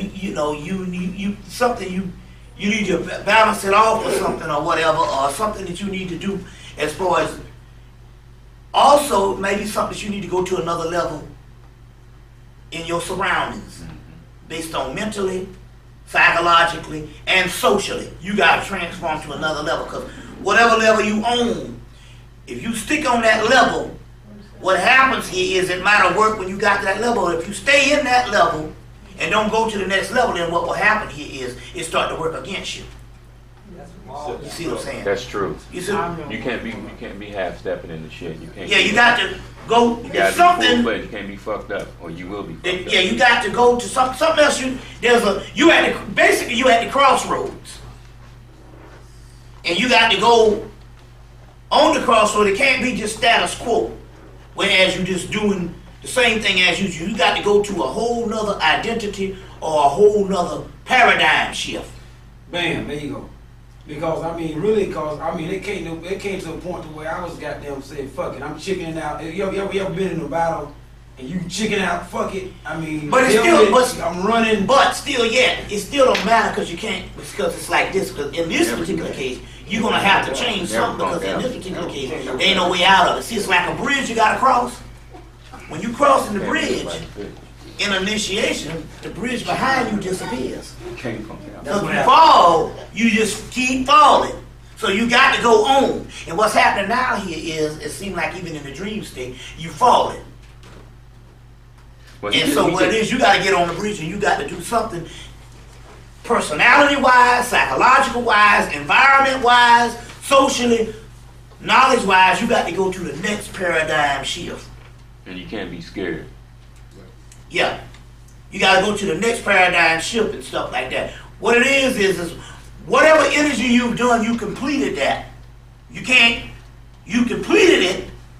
Whatever it is, whatever socially, whatever your job was that you was doing in the 90s, in the 2000s, you completed that. Now you got to go to something else. You constantly got to transform yourself. It's the same thing with me with the knowledge compared to some speakers. Some speakers get to a plateau, and you come and they're doing the same lecture they've been doing the last 10 years and stuff they're doing the last 10 years. I'll come and do some shit. I might do 3 lectures, and I only do the 3 lectures or 3 or 4 lectures to make sure that one tape and the other time, if it ever get fucked up, I repeated it in this thing and it gets the stuff. But I'm going to something else. You see what I'm saying? I'm going to something else. You always got to keep going, because that's a part of initiation. And initiation, the laws of the universe is chaos, and chaos means in chaos change is supreme. If you don't change, you burn up. Same thing also in relationships. Why some people think they fall out of love, what it is just that the light that burns the brightest burns the least. What happens is it burns up after a while because they're stuck in a relationship, or they're stuck and they don't go to the next level with it. They don't go to the next level with it. Like, take for instance, when your relationship start going bad, it's because it's like all that feng shui stuff. You done put 2 energies together too long and they burn out. Then that means to save your shit, you got to go and start sleeping in another room in the house. And it doesn't have anything to do with, some people do it based on being mad at each other. They think some stuff is going wrong. Actually, the soul is separating, because that's the only way they can save what they're doing. So what happens here is that sometimes it's because, in the ancient world, the men and the women didn't sleep together in the same bed. That comes out of the caves. Those people had to sleep together under the same bear skin because they ain't had no food and they was in the cold. And they was in a cave and they didn't have that kind of environment. But in the ancient world, the man and the woman didn't sleep in the bed at the same time, because what happens is the energy burns up and you go to a dormant state and become a drone, where you just go on through the motions each day. When you get to the point where as the passion starts to burn up and you got to invent new ways to even, you can fuck, but there's the passion. It's one thing to have sex. It's another thing where the passion is on a whole other level till you goddamn about to kill yourself. That's because you haven't burned up that karma, not karma, but karma. So you have to go to another room So what happens to Saber, you need to move in one part of the house, and she need to move in one part of the house. Or you move in, and don't sleep together all the time. And then limited, and you know, and then when you do fuck, it'll be like an event. Oh shit, I'm getting some pussy. Hey, you know, that's funny you said, 'cause my grandfather and my grandma, they never slept together. They had 2 separate beds in the same room. Right, right. You see, that's a way that they do things. But see, here it's all based on the white man, one woman, one vote. And see, what it is his dwelling situations are compartmentalized based on his dwelling situations in the cave. You see what I'm saying? In the cave. So what's that? So that means that the Flintstones, not only was it dropping science on the lodge, you know, and the Masonic, but it was dropping science on what you just said, because Fred and Wilma slept in separate beds. Yeah.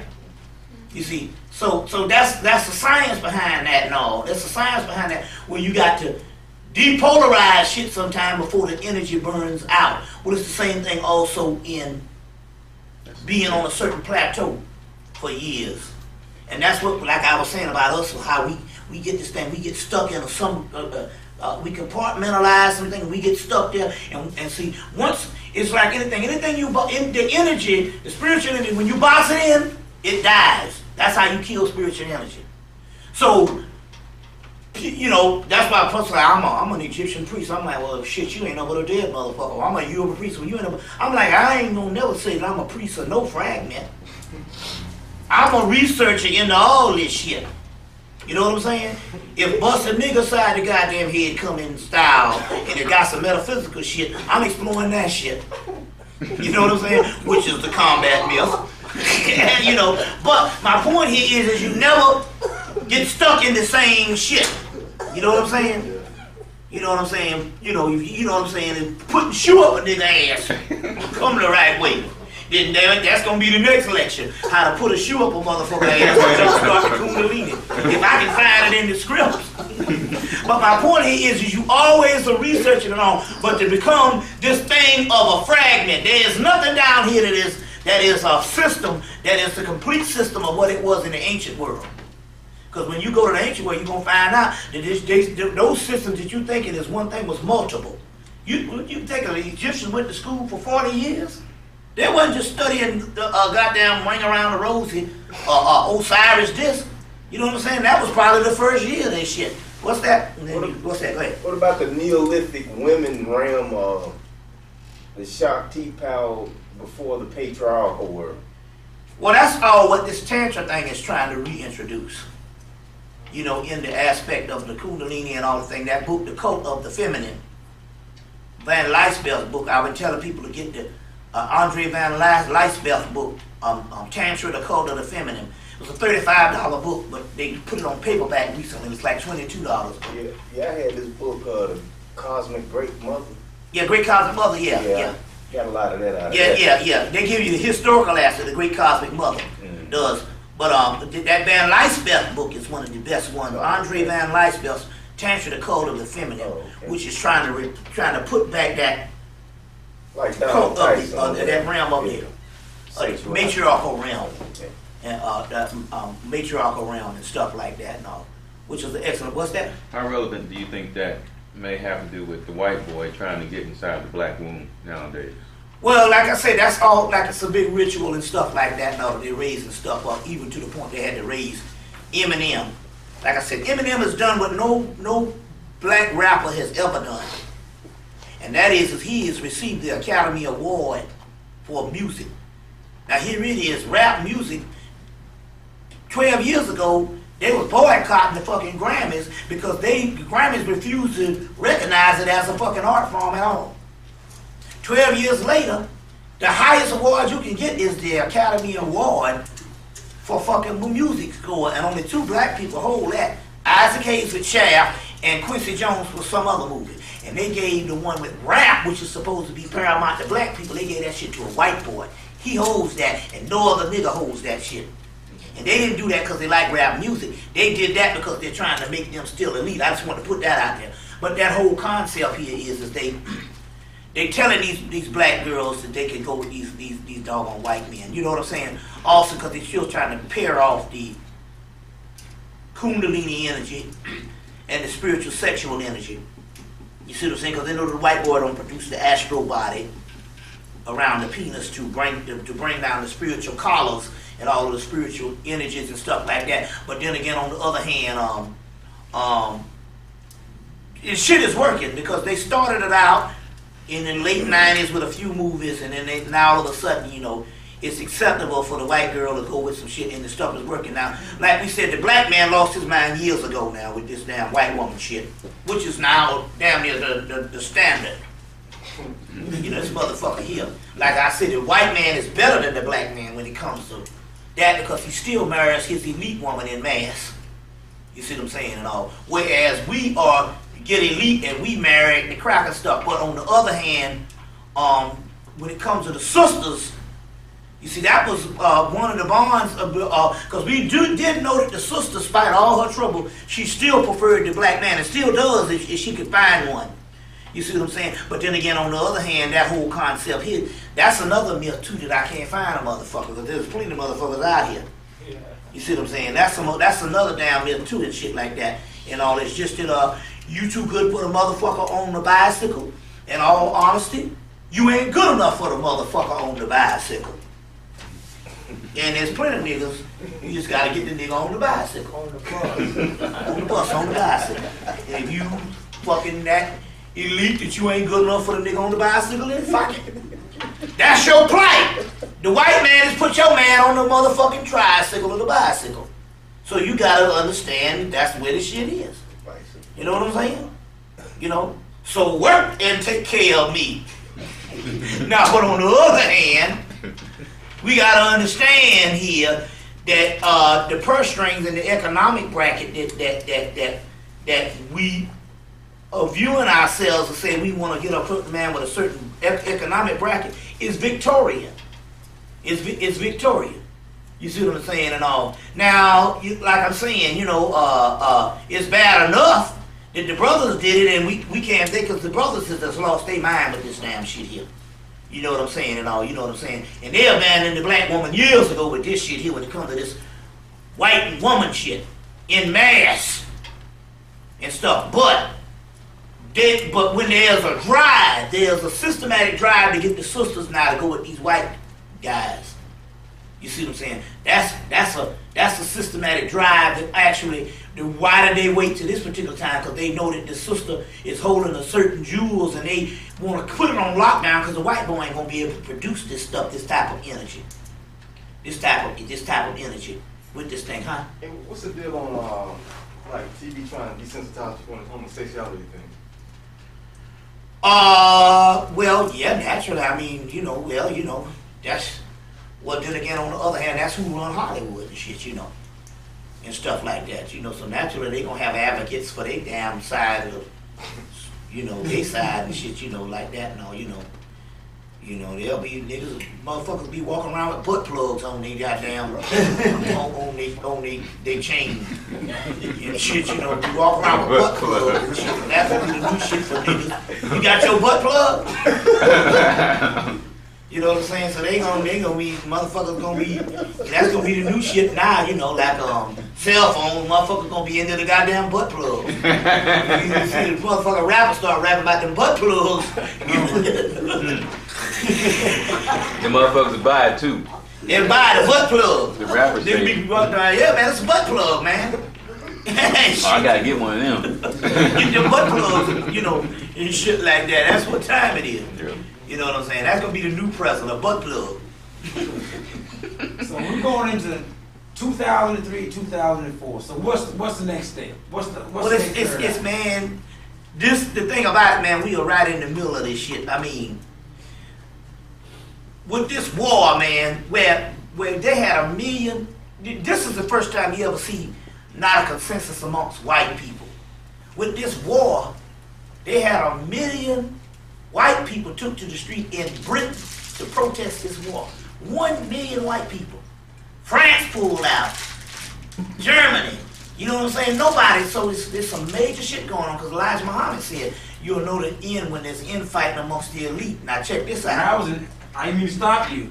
When I was living in France, I come to find this is back in 1982. most of your friends ain't number damn Arabs. Well, naturally, that's why. Well, that's what your boy said. In he said, he told him. He said, the guy, the head. He said, I'm 70 years old. I've been in this shit before Bush. He said, what I'm gonna do? I'm talking this shit and blowing up fucking Iraq, and then a month later, all the bombs start blowing up in the apartments in France because it's all Arab. Now, which is interesting here.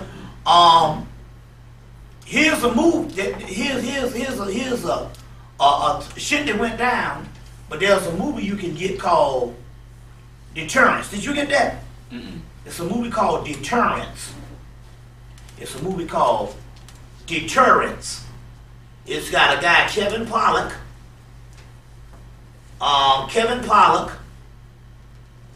It's also got this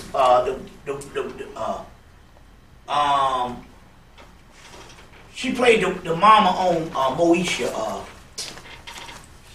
Cheryl Lee Ralph. Yeah. Kevin Pollak, Cheryl Lee Ralph, and Timothy Hutton. Try to find it. It's a movie called Deterrence. Okay. It came out in 1999. That means it had been written in 1998. Now, it's a movie about a guy who ran for president and lost the election, but he was elected. Now, you hear me? Mm-hmm. Bush. He was a guy that ran for president that lost the election, the general election, but was appointed. Wasn't that Bush? Mm-hmm. Movie came out in 99. And when he got appointed, his advisor, his chief White House advisor, is a black woman, played by Shirley Lee Ralph, who is what? Condoleezza Rice. Mm-hmm. He has to prove a point, so he wants to invade Iraq and drop a bomb. They say Saddam Hussein's son. But, you know, the son was involved this time. He wants to invade Iraq. France finds out about it and opposes the fucking war. Damn. Because France is selling weapons to Iraq. Wasn't France selling the weapons? They're trying to find out some of those weapons came from Iraq. Cause they ain't number, a lot of you French or damn Arabs. But listen what I'm trying to tell you. The movie that I just explained to you, that was all the shit that was in the movie was in the war. Bush was appointed. He puffing his chest up. It's inevitable because he wants to go to war with Iraq. Everybody's advising him against it. His White House aide is a top black woman played by Shirley Ralph, which is Condoleezza Rice. In the movie, France goes against him just like France did, and come to find out France is selling bombs, stuff to him. What I'm trying to tell you is this here, the goddamn movie was made in 1999. Damn. It was released in 1999. It was released in You 1999. heard of it? No, it's actually, yeah, it was released in 1999. Damn. You see what I'm saying? They make them a year before. Except Now here's a goddamn movie that was made damn near 4 years ago that just Damn, that's some shit. came off That's some shit right there. in 2003. And he was elected president in 2000. He didn't elect Condoleezza Rice until 2001. You get this shit? Bush saw the movie. The motherfucker saw the movie. Well, amazing. Remember now, remember when Alexander Haig went to Nixon and told him to resign? And he said, and what? Did Mr. Iran take over? He said, Mr. Panama, he gave him 10 years worth of shit that he was going to miss. A history that wasn't even made yet. It hadn't even come to fruition yet. He gave him 10 years of shit that he was going to miss. Iran, he said, miss the hostage takeover, and miss the Panama situation with the Comanche Canal. He went into 10 years worth of shit that he was going to miss if he resigned. It's Wag the fucking dog, man. Now this movie is hard to find now, but you can get it. Deterrence. In this movie, goes into the whole shit of everything I just told. We just going through. The movie was made in 99, released in 99.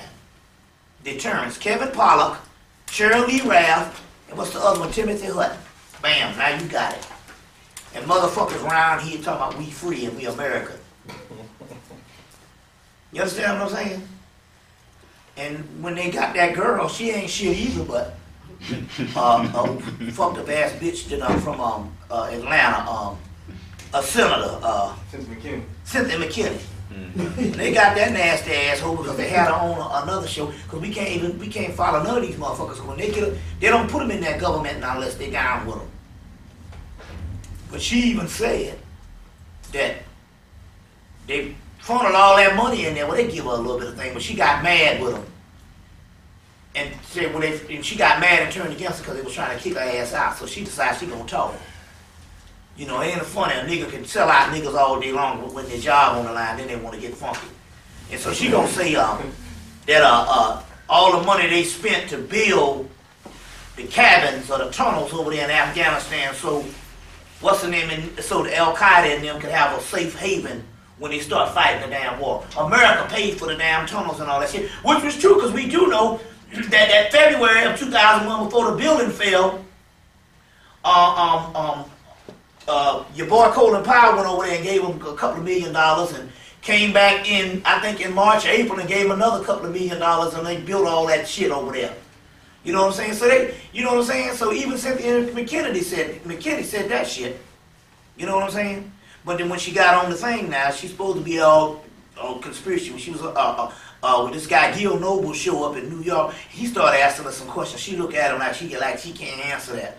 Well, bitch, you just said it's a rogue government and all this kind of shit here. You on fucking TV acting like you for the people when motherfucker answer the questions and shit, because she down too. You see what I'm saying? And that was old news because half the other people knew that shit. That was Freedom of Information Act. Dick Gregory already broke that kind of shit. That kind of shit here. Plus the government don't mind you saying shit that they know you can't do nothing about. And plus black people not gonna believe it anyway. They know black people ain't gonna believe it. They don't mind you doing shit, you know. But so they put the damn movie right out there for people to see. Right out there for people to see. Hey, you know it's funny because I was looking at I think one of those shows like CSI or something like that, and they had this reporter on there who he had found out something between some spies or something off the coast of Africa, Madagascar, and they made him say that he lied about all the stuff he had been reporting. And I mean, this just came out a couple weeks ago now. Yeah. And then it broke a story about the brother in the New York Times. You know what I'm saying? I was like, yeah, that dude. Oh man, that dude it's you know, it's like go and look at the movie Bait again. The movie Bait with Jamie Foxx. See how many times he was showing the World Trade Center, and they followed him all around, and he's bait. Yeah. But they got his life under surveillance, and they got this motherfucking implant, and they know his every damn move. And they kept showing the World Trade Center over and over and over again in the movie. But 2 years before that, you get the movie Enemy of the State, and what they're doing, they're tracking this motherfucking nigga. So they tracking both of them in the movie, but then the World Trade Center shows up in Bait. So who they saying the World Trade Center gonna get blown up? Who the hell they saying is really the bait? We the fucking bait. They telling you in the damn movie who the real bait is. Who the real bait is. That's like that Sniper movie with Wesley Snipes. Wesley Snipes gonna do the Sniper movie. The movie come out right after 9/11. The movie come out, and he doing the movie, and then the real sniper shit go on in Washington D.C. Wesley Snipes done made a movie a year before. His name is Snipe. Made the movie called Snipe. It's called Liberty Stands Still, where he gets mad, goes to the D.C. area, and got the same damn gun that John Muhammad got, and there's another black man that's helping him. In the damn movie, like at the hot dog stand, they got the same gun that John Muhammad got, and he's shooting motherfuckers. Sniper. And the movie come out a damn year before. But they go up into Canada to make it and shit, because if they made it in D.C., maybe niggas might have said, hey, I saw this movie when John Muhammad was killing people. I saw this movie being made last year with Wesley. and then the shit goes straight to video, but before it goes straight to video, but it airs on TV in August for two times. And then when John Muhammad starts killing people, they don't air it at all until the shit is over with. What's Wesley's name in that movie? Don't start with the Joe. Well, see, you got John Muhammad. John, if you go to the biblical John, is the Hebrew Elijah. So his name is J-O John, and E on the end is Elijah, John Elijah. So the whole thing, Joe, and all this kind of thing here, it's all a part of the whole Elijah Muhammad thing and all. They was doing a lot of stuff with it. But yeah. And who trains John Muhammad? The same guy who shot Khaled out in California when Khaled got shot in the leg and the stuff. Same guy who shot Khaled trained John Muhammad for real. All government agent shit. And then Farrakhan admits to it. Because there's some shit going on with that. There's some shit going down with that. He's getting ready to disappear for the next 6 months.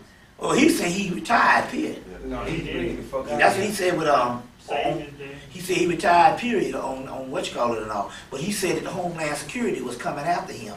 I'm like, why would you say that? Hey, it's funny you said that because you know they locked up 50 people and none of them were terrorists. There's a lot of people that was in Aryan Nation, World Church. I mean, they went all the white organizations. They lot of cats. They doing everything just like they got Dr. York. Yeah. They got H. Rap Brown. They killed Khaled. They got Dr. York. Oh, Dr. York, he pleaded guilty. They gave him 16 years. Oh, man. Down in Atlanta. In January, he pleaded guilty. They gave him... Guilty to what? He pleaded guilty to the sexual molestation charge. Sexual molestation? 30-something counts. Children. Oh, he had that many wives? No, he was a pedophile. Whatever they had for him or whatever, he pleaded guilty. And they gave him 16 years. Now, the motherfucker already 50. No, he's late 50s, I think. No. Early 50s. It seemed like the Anunnaki told him not to do that shit. Like mid-50s. Yeah, 16 years, he won't be shit when he get out. Seemed like to me. Dr. York, H. Rap Brown, they sent him up. They killed Khaled. Hey, but these Farrakhan retired. But these 50 people I'm talking about, they got arrested last week under the Patriot bill. Any black ones? I didn't see them. So they're going after everybody. They only mentioned it one time on the news. You remember that dude who was the head of the World Church of the Creator? Yeah. They got the guy who was his left hand man was an FBI agent. And when he was in court, he was like, "Well, I didn't do that shit." An FBI agent. He said, "Well, that's my partner." He said, "Well, I work for the government." Well, see, groups are vulnerable anyway, man. Any of these damn groups. That's true. You got to, man, be solo, and you got to have a pure of heart. That's true. Now, my goddamn gas off. That'll let you know where I'm dealing with and shit. They cut my motherfucking gas off yesterday, and I didn't even know the shit. And got in the goddamn shower and like the froze. So I'm just saying, you gotta be pure of heart in the particular aspect, and you gotta be solo these days, man. You can't be fucking around, because you can ally with all kind of shit. Any group is vulnerable, man, you know what I'm saying? Any group is vulnerable, and your ability to exist is to remain anonymous. Don't incorporate yourself with nothing. You see what I'm saying and all? That's what this shit is about here and all, because anything, because you might be on the up and up, but hell, you got other people coming in your shit. They infiltration is a mother. You see what I'm saying? Infiltration is a mother. I'm saying, you know, like I said, man, and see Dr. York, since he pleaded guilty, they really fucked up because the lawsuit's gonna come in. So when you plead guilty, they take everything, you see, so they really fucked up bad. Hey, you know something, Bobby? Bobby? He could have got out of there. Huh? His own people sold him out. Well, I'm just still saying, well, though, he admitted that he was guilty, so he sold his stuff out. Why the fuck you, but my point is, I know firsthand. You never ever say you're guilty. Firsthand. I mean, even look, my point is, if you plead guilty, they're going to give you 16 years for a motherfucker 50 in his mid-50s. I wasn't there. I will give you 50 years. It's all the same damn shit. My point here is, they hate you anyway. They destructive. Why don't you, if you're going to go down, at least go down with your name intact. Yeah. The fuck you going to plead guilty? Even white people believe when they take a black person down that they ain't going to motherfucker the government done got. So to plead guilty, I mean, nobody pleads guilty.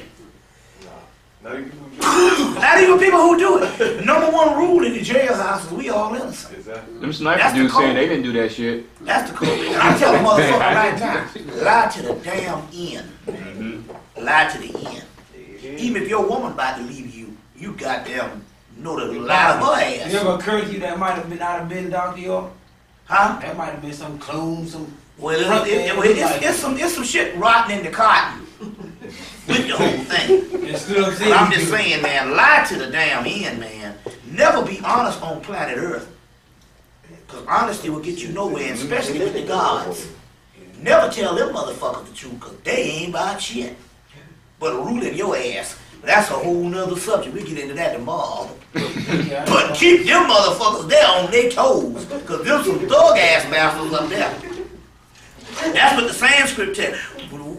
That's why I say you gotta study everything. When Wendy O'Flaherty at the University of Chicago, she said, shit, man, the motherfuckers that we damn worship is worse than any human ever lived. Is these thug ass bastards up here that you damn worship. Keep them motherfuckers guessing. Them assholes, boy. Always lie to them. Moralism will get you killed around this motherfucker here. This is a cosmic, it's a jungle, it's a cosmic game. And if you don't understand the damn game, it's like battle of supremacy. And the shit is, the dead people run around here and think that their life needs some meaning. This shit here is about war of conquest. Energy. And even the damn nigga, never tell the truth. Only a fool tells the damn truth. It's also a science in lying. That's one of the 7 liberal arts. It is. Shit, hell, I tell lies now, and 2 days later, shit scared me because they start coming true. I be like, damn, this shit, I said, but I thought it was a lie. But they tell you, if you can think it up in the universe, it's real. But I'm going to tell you, man, shoot, man, this thing here is crazy. But, yeah, your boy, man, they got him. All these black leaders, man, the guy that got the nigga named Solomon, he was the one, Solomon, he was the one said he Allah. His daughter done came. Well, he was so, nobody would follow him around the country, so he mainly went to Kansas and set up, and they got him, his daughter came out against him and stuff. So you got him, you got your boy Dr. Goss. Paul Goss? Paul Goss, man, he can't even be associated with his products, man. Products? Why? I mean, he got his people and stuff like that, but it's some shit that's going on, man. He can't. In Atlanta, right? He can't do nothing with his product. He can't be associated. That's how they get you like your boy. He can't even go near his damn organization at all. Your boy, Yahweh Ben Yahweh. Yeah, Turns his ass getting with released. him. Yeah, he's out. He's out. He out. He been out about a year, about 2 years now. But he can't say nothing about Yahweh. He can't have no meetings. He can't do nothing. Why? Because that's the way it is. The terms of his release. See, when you get in the system, He went to jail. He was in prison. When you get in the system, your terms, you can't, it's just like any other, it goes on the same stipulation. You hanging out and you got shot somebody at a club and you get out 10 years later, you can't be going back at the same club. What's the same thing with the shit that went on? Yeah. Now they taking them, but they taking these damn leaders out, but there's only one catch between all of them. All of them motherfucking leaders is male. And them is goddamn black men. So it don't matter. See, the feminine energy coming in, and that male shit is on its way out. And it don't matter, it's black or white. The fucking damn, the Catholic Church, them motherfuckers getting, they busting them. You see what I'm saying? It's that male shit, man. It's a whole nother energy. The Kundalini energy is rising up and shit like that now, and you going against the grain. What happens when they use the Kundalini energy, the feminine energy against you, though? How are you trying to raise the feminine energy?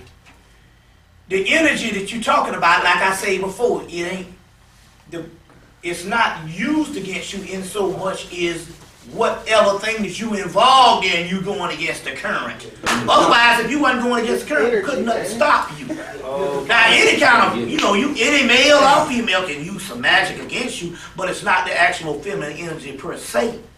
You see what I'm saying? But what I'm trying to say here is they locking, time is out for this motherfucking damn Reverend Biscuit shit, man. Whether it be Islam or any of this shit, man.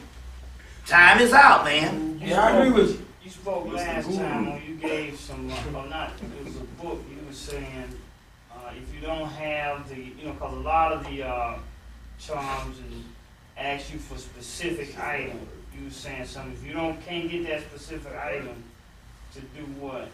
Which one was it? Was it Apollo book or what? No, it was a great book, had a lot of charms and Yeah, see, what I say now is basically the charms you deal with now, you make up yourself. Right. Okay. And you just have to go in and the rituals that's most powerful now is turned over to the incoming new entities. We are the new gods, the black humans on the planet, and especially ones that tap in. So you have the ability to make up the shit yourself, and that's a good way to do it on that particular level. You know, on that particular level. And a lot of times, I think it's hard for us to allow the spirit to work.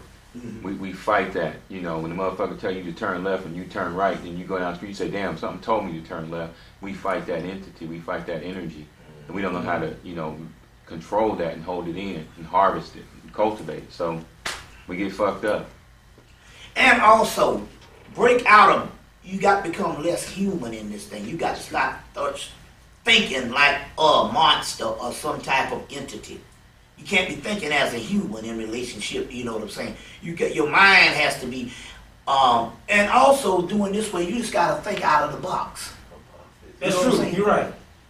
And the particular aspect is, that's what the creativity is. That's what they said on the movie The Matrix, on the first one. She said, nothing like this has ever been done before. And he said, that's exactly why it's going to work. Correct. Right. See what I'm saying? That's exactly why that's exactly why it's going to work. You see what I'm saying? And that's what time it is based on that, you know, on that particular level and stuff. And don't be afraid to try some shit. And because in the movie, Morpheus said that you got to stop being fearful of the enemy. Right. You follow what I'm saying? It's like same way like with the sister. Especially if he's in retreat. Right. And also too, you got to stop. Also too, you got to stop. Because he's in retreat in the particular aspect of he is completely weak. Right. He's completely weak, but he's appearing to be strong. Right. You see what I'm saying? He's appearing to be strong also too. And also too, you gotta stop worrying about what the outside people are doing and might say about your ass. You cut their asses loose. You know what I'm saying? It's time to let them go. Because sometimes you can be charged with something.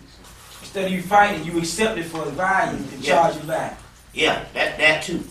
And when you charge it back, it goes right back to them, whatever was sent out to you. That too. All right. You see. Commercially, same thing. And spiritually.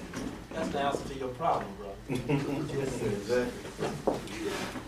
That was the answer to my problem. Anytime something is charged to you, you accept it. That's right. You don't fight it, you charge it back. Right. When you charge it back, you just sit back and let the chips fall where they may. You know, yeah. Now, when that brother spoke right there, that brother is quiet. He don't ever say anything. Now, I would listen to that. I really would. That's the spirit talking. That's what I'm talking about. Because he don't say, he's very quiet. Just sit there and mind his business. So if he say something, I would listen to that shit. Straight up. That's spiritual. Any more questions? That's it. Yeah, you charge it back. Accept it. Any more questions? Is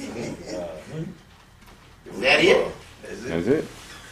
Well, I guess what time is it? 12 o'clock. Oh, shit. Yeah, well, hell. Anything else? When we going to break open that glass, the 2 or the 3 sisters you got over there? I got to conserve some of that for myself and the What you got there about that? You know, that's something else. That's what's something else? Come on. We the podium and like, come on, what's up? It's a urine sample. Yeah. That might be out with you. How you know that? Yeah. So we're going to resume here tomorrow. We got some more stuff we got to cover and tie some things in. And tie some stuff in. We got a lot more stuff, But also we're going to really do, okay.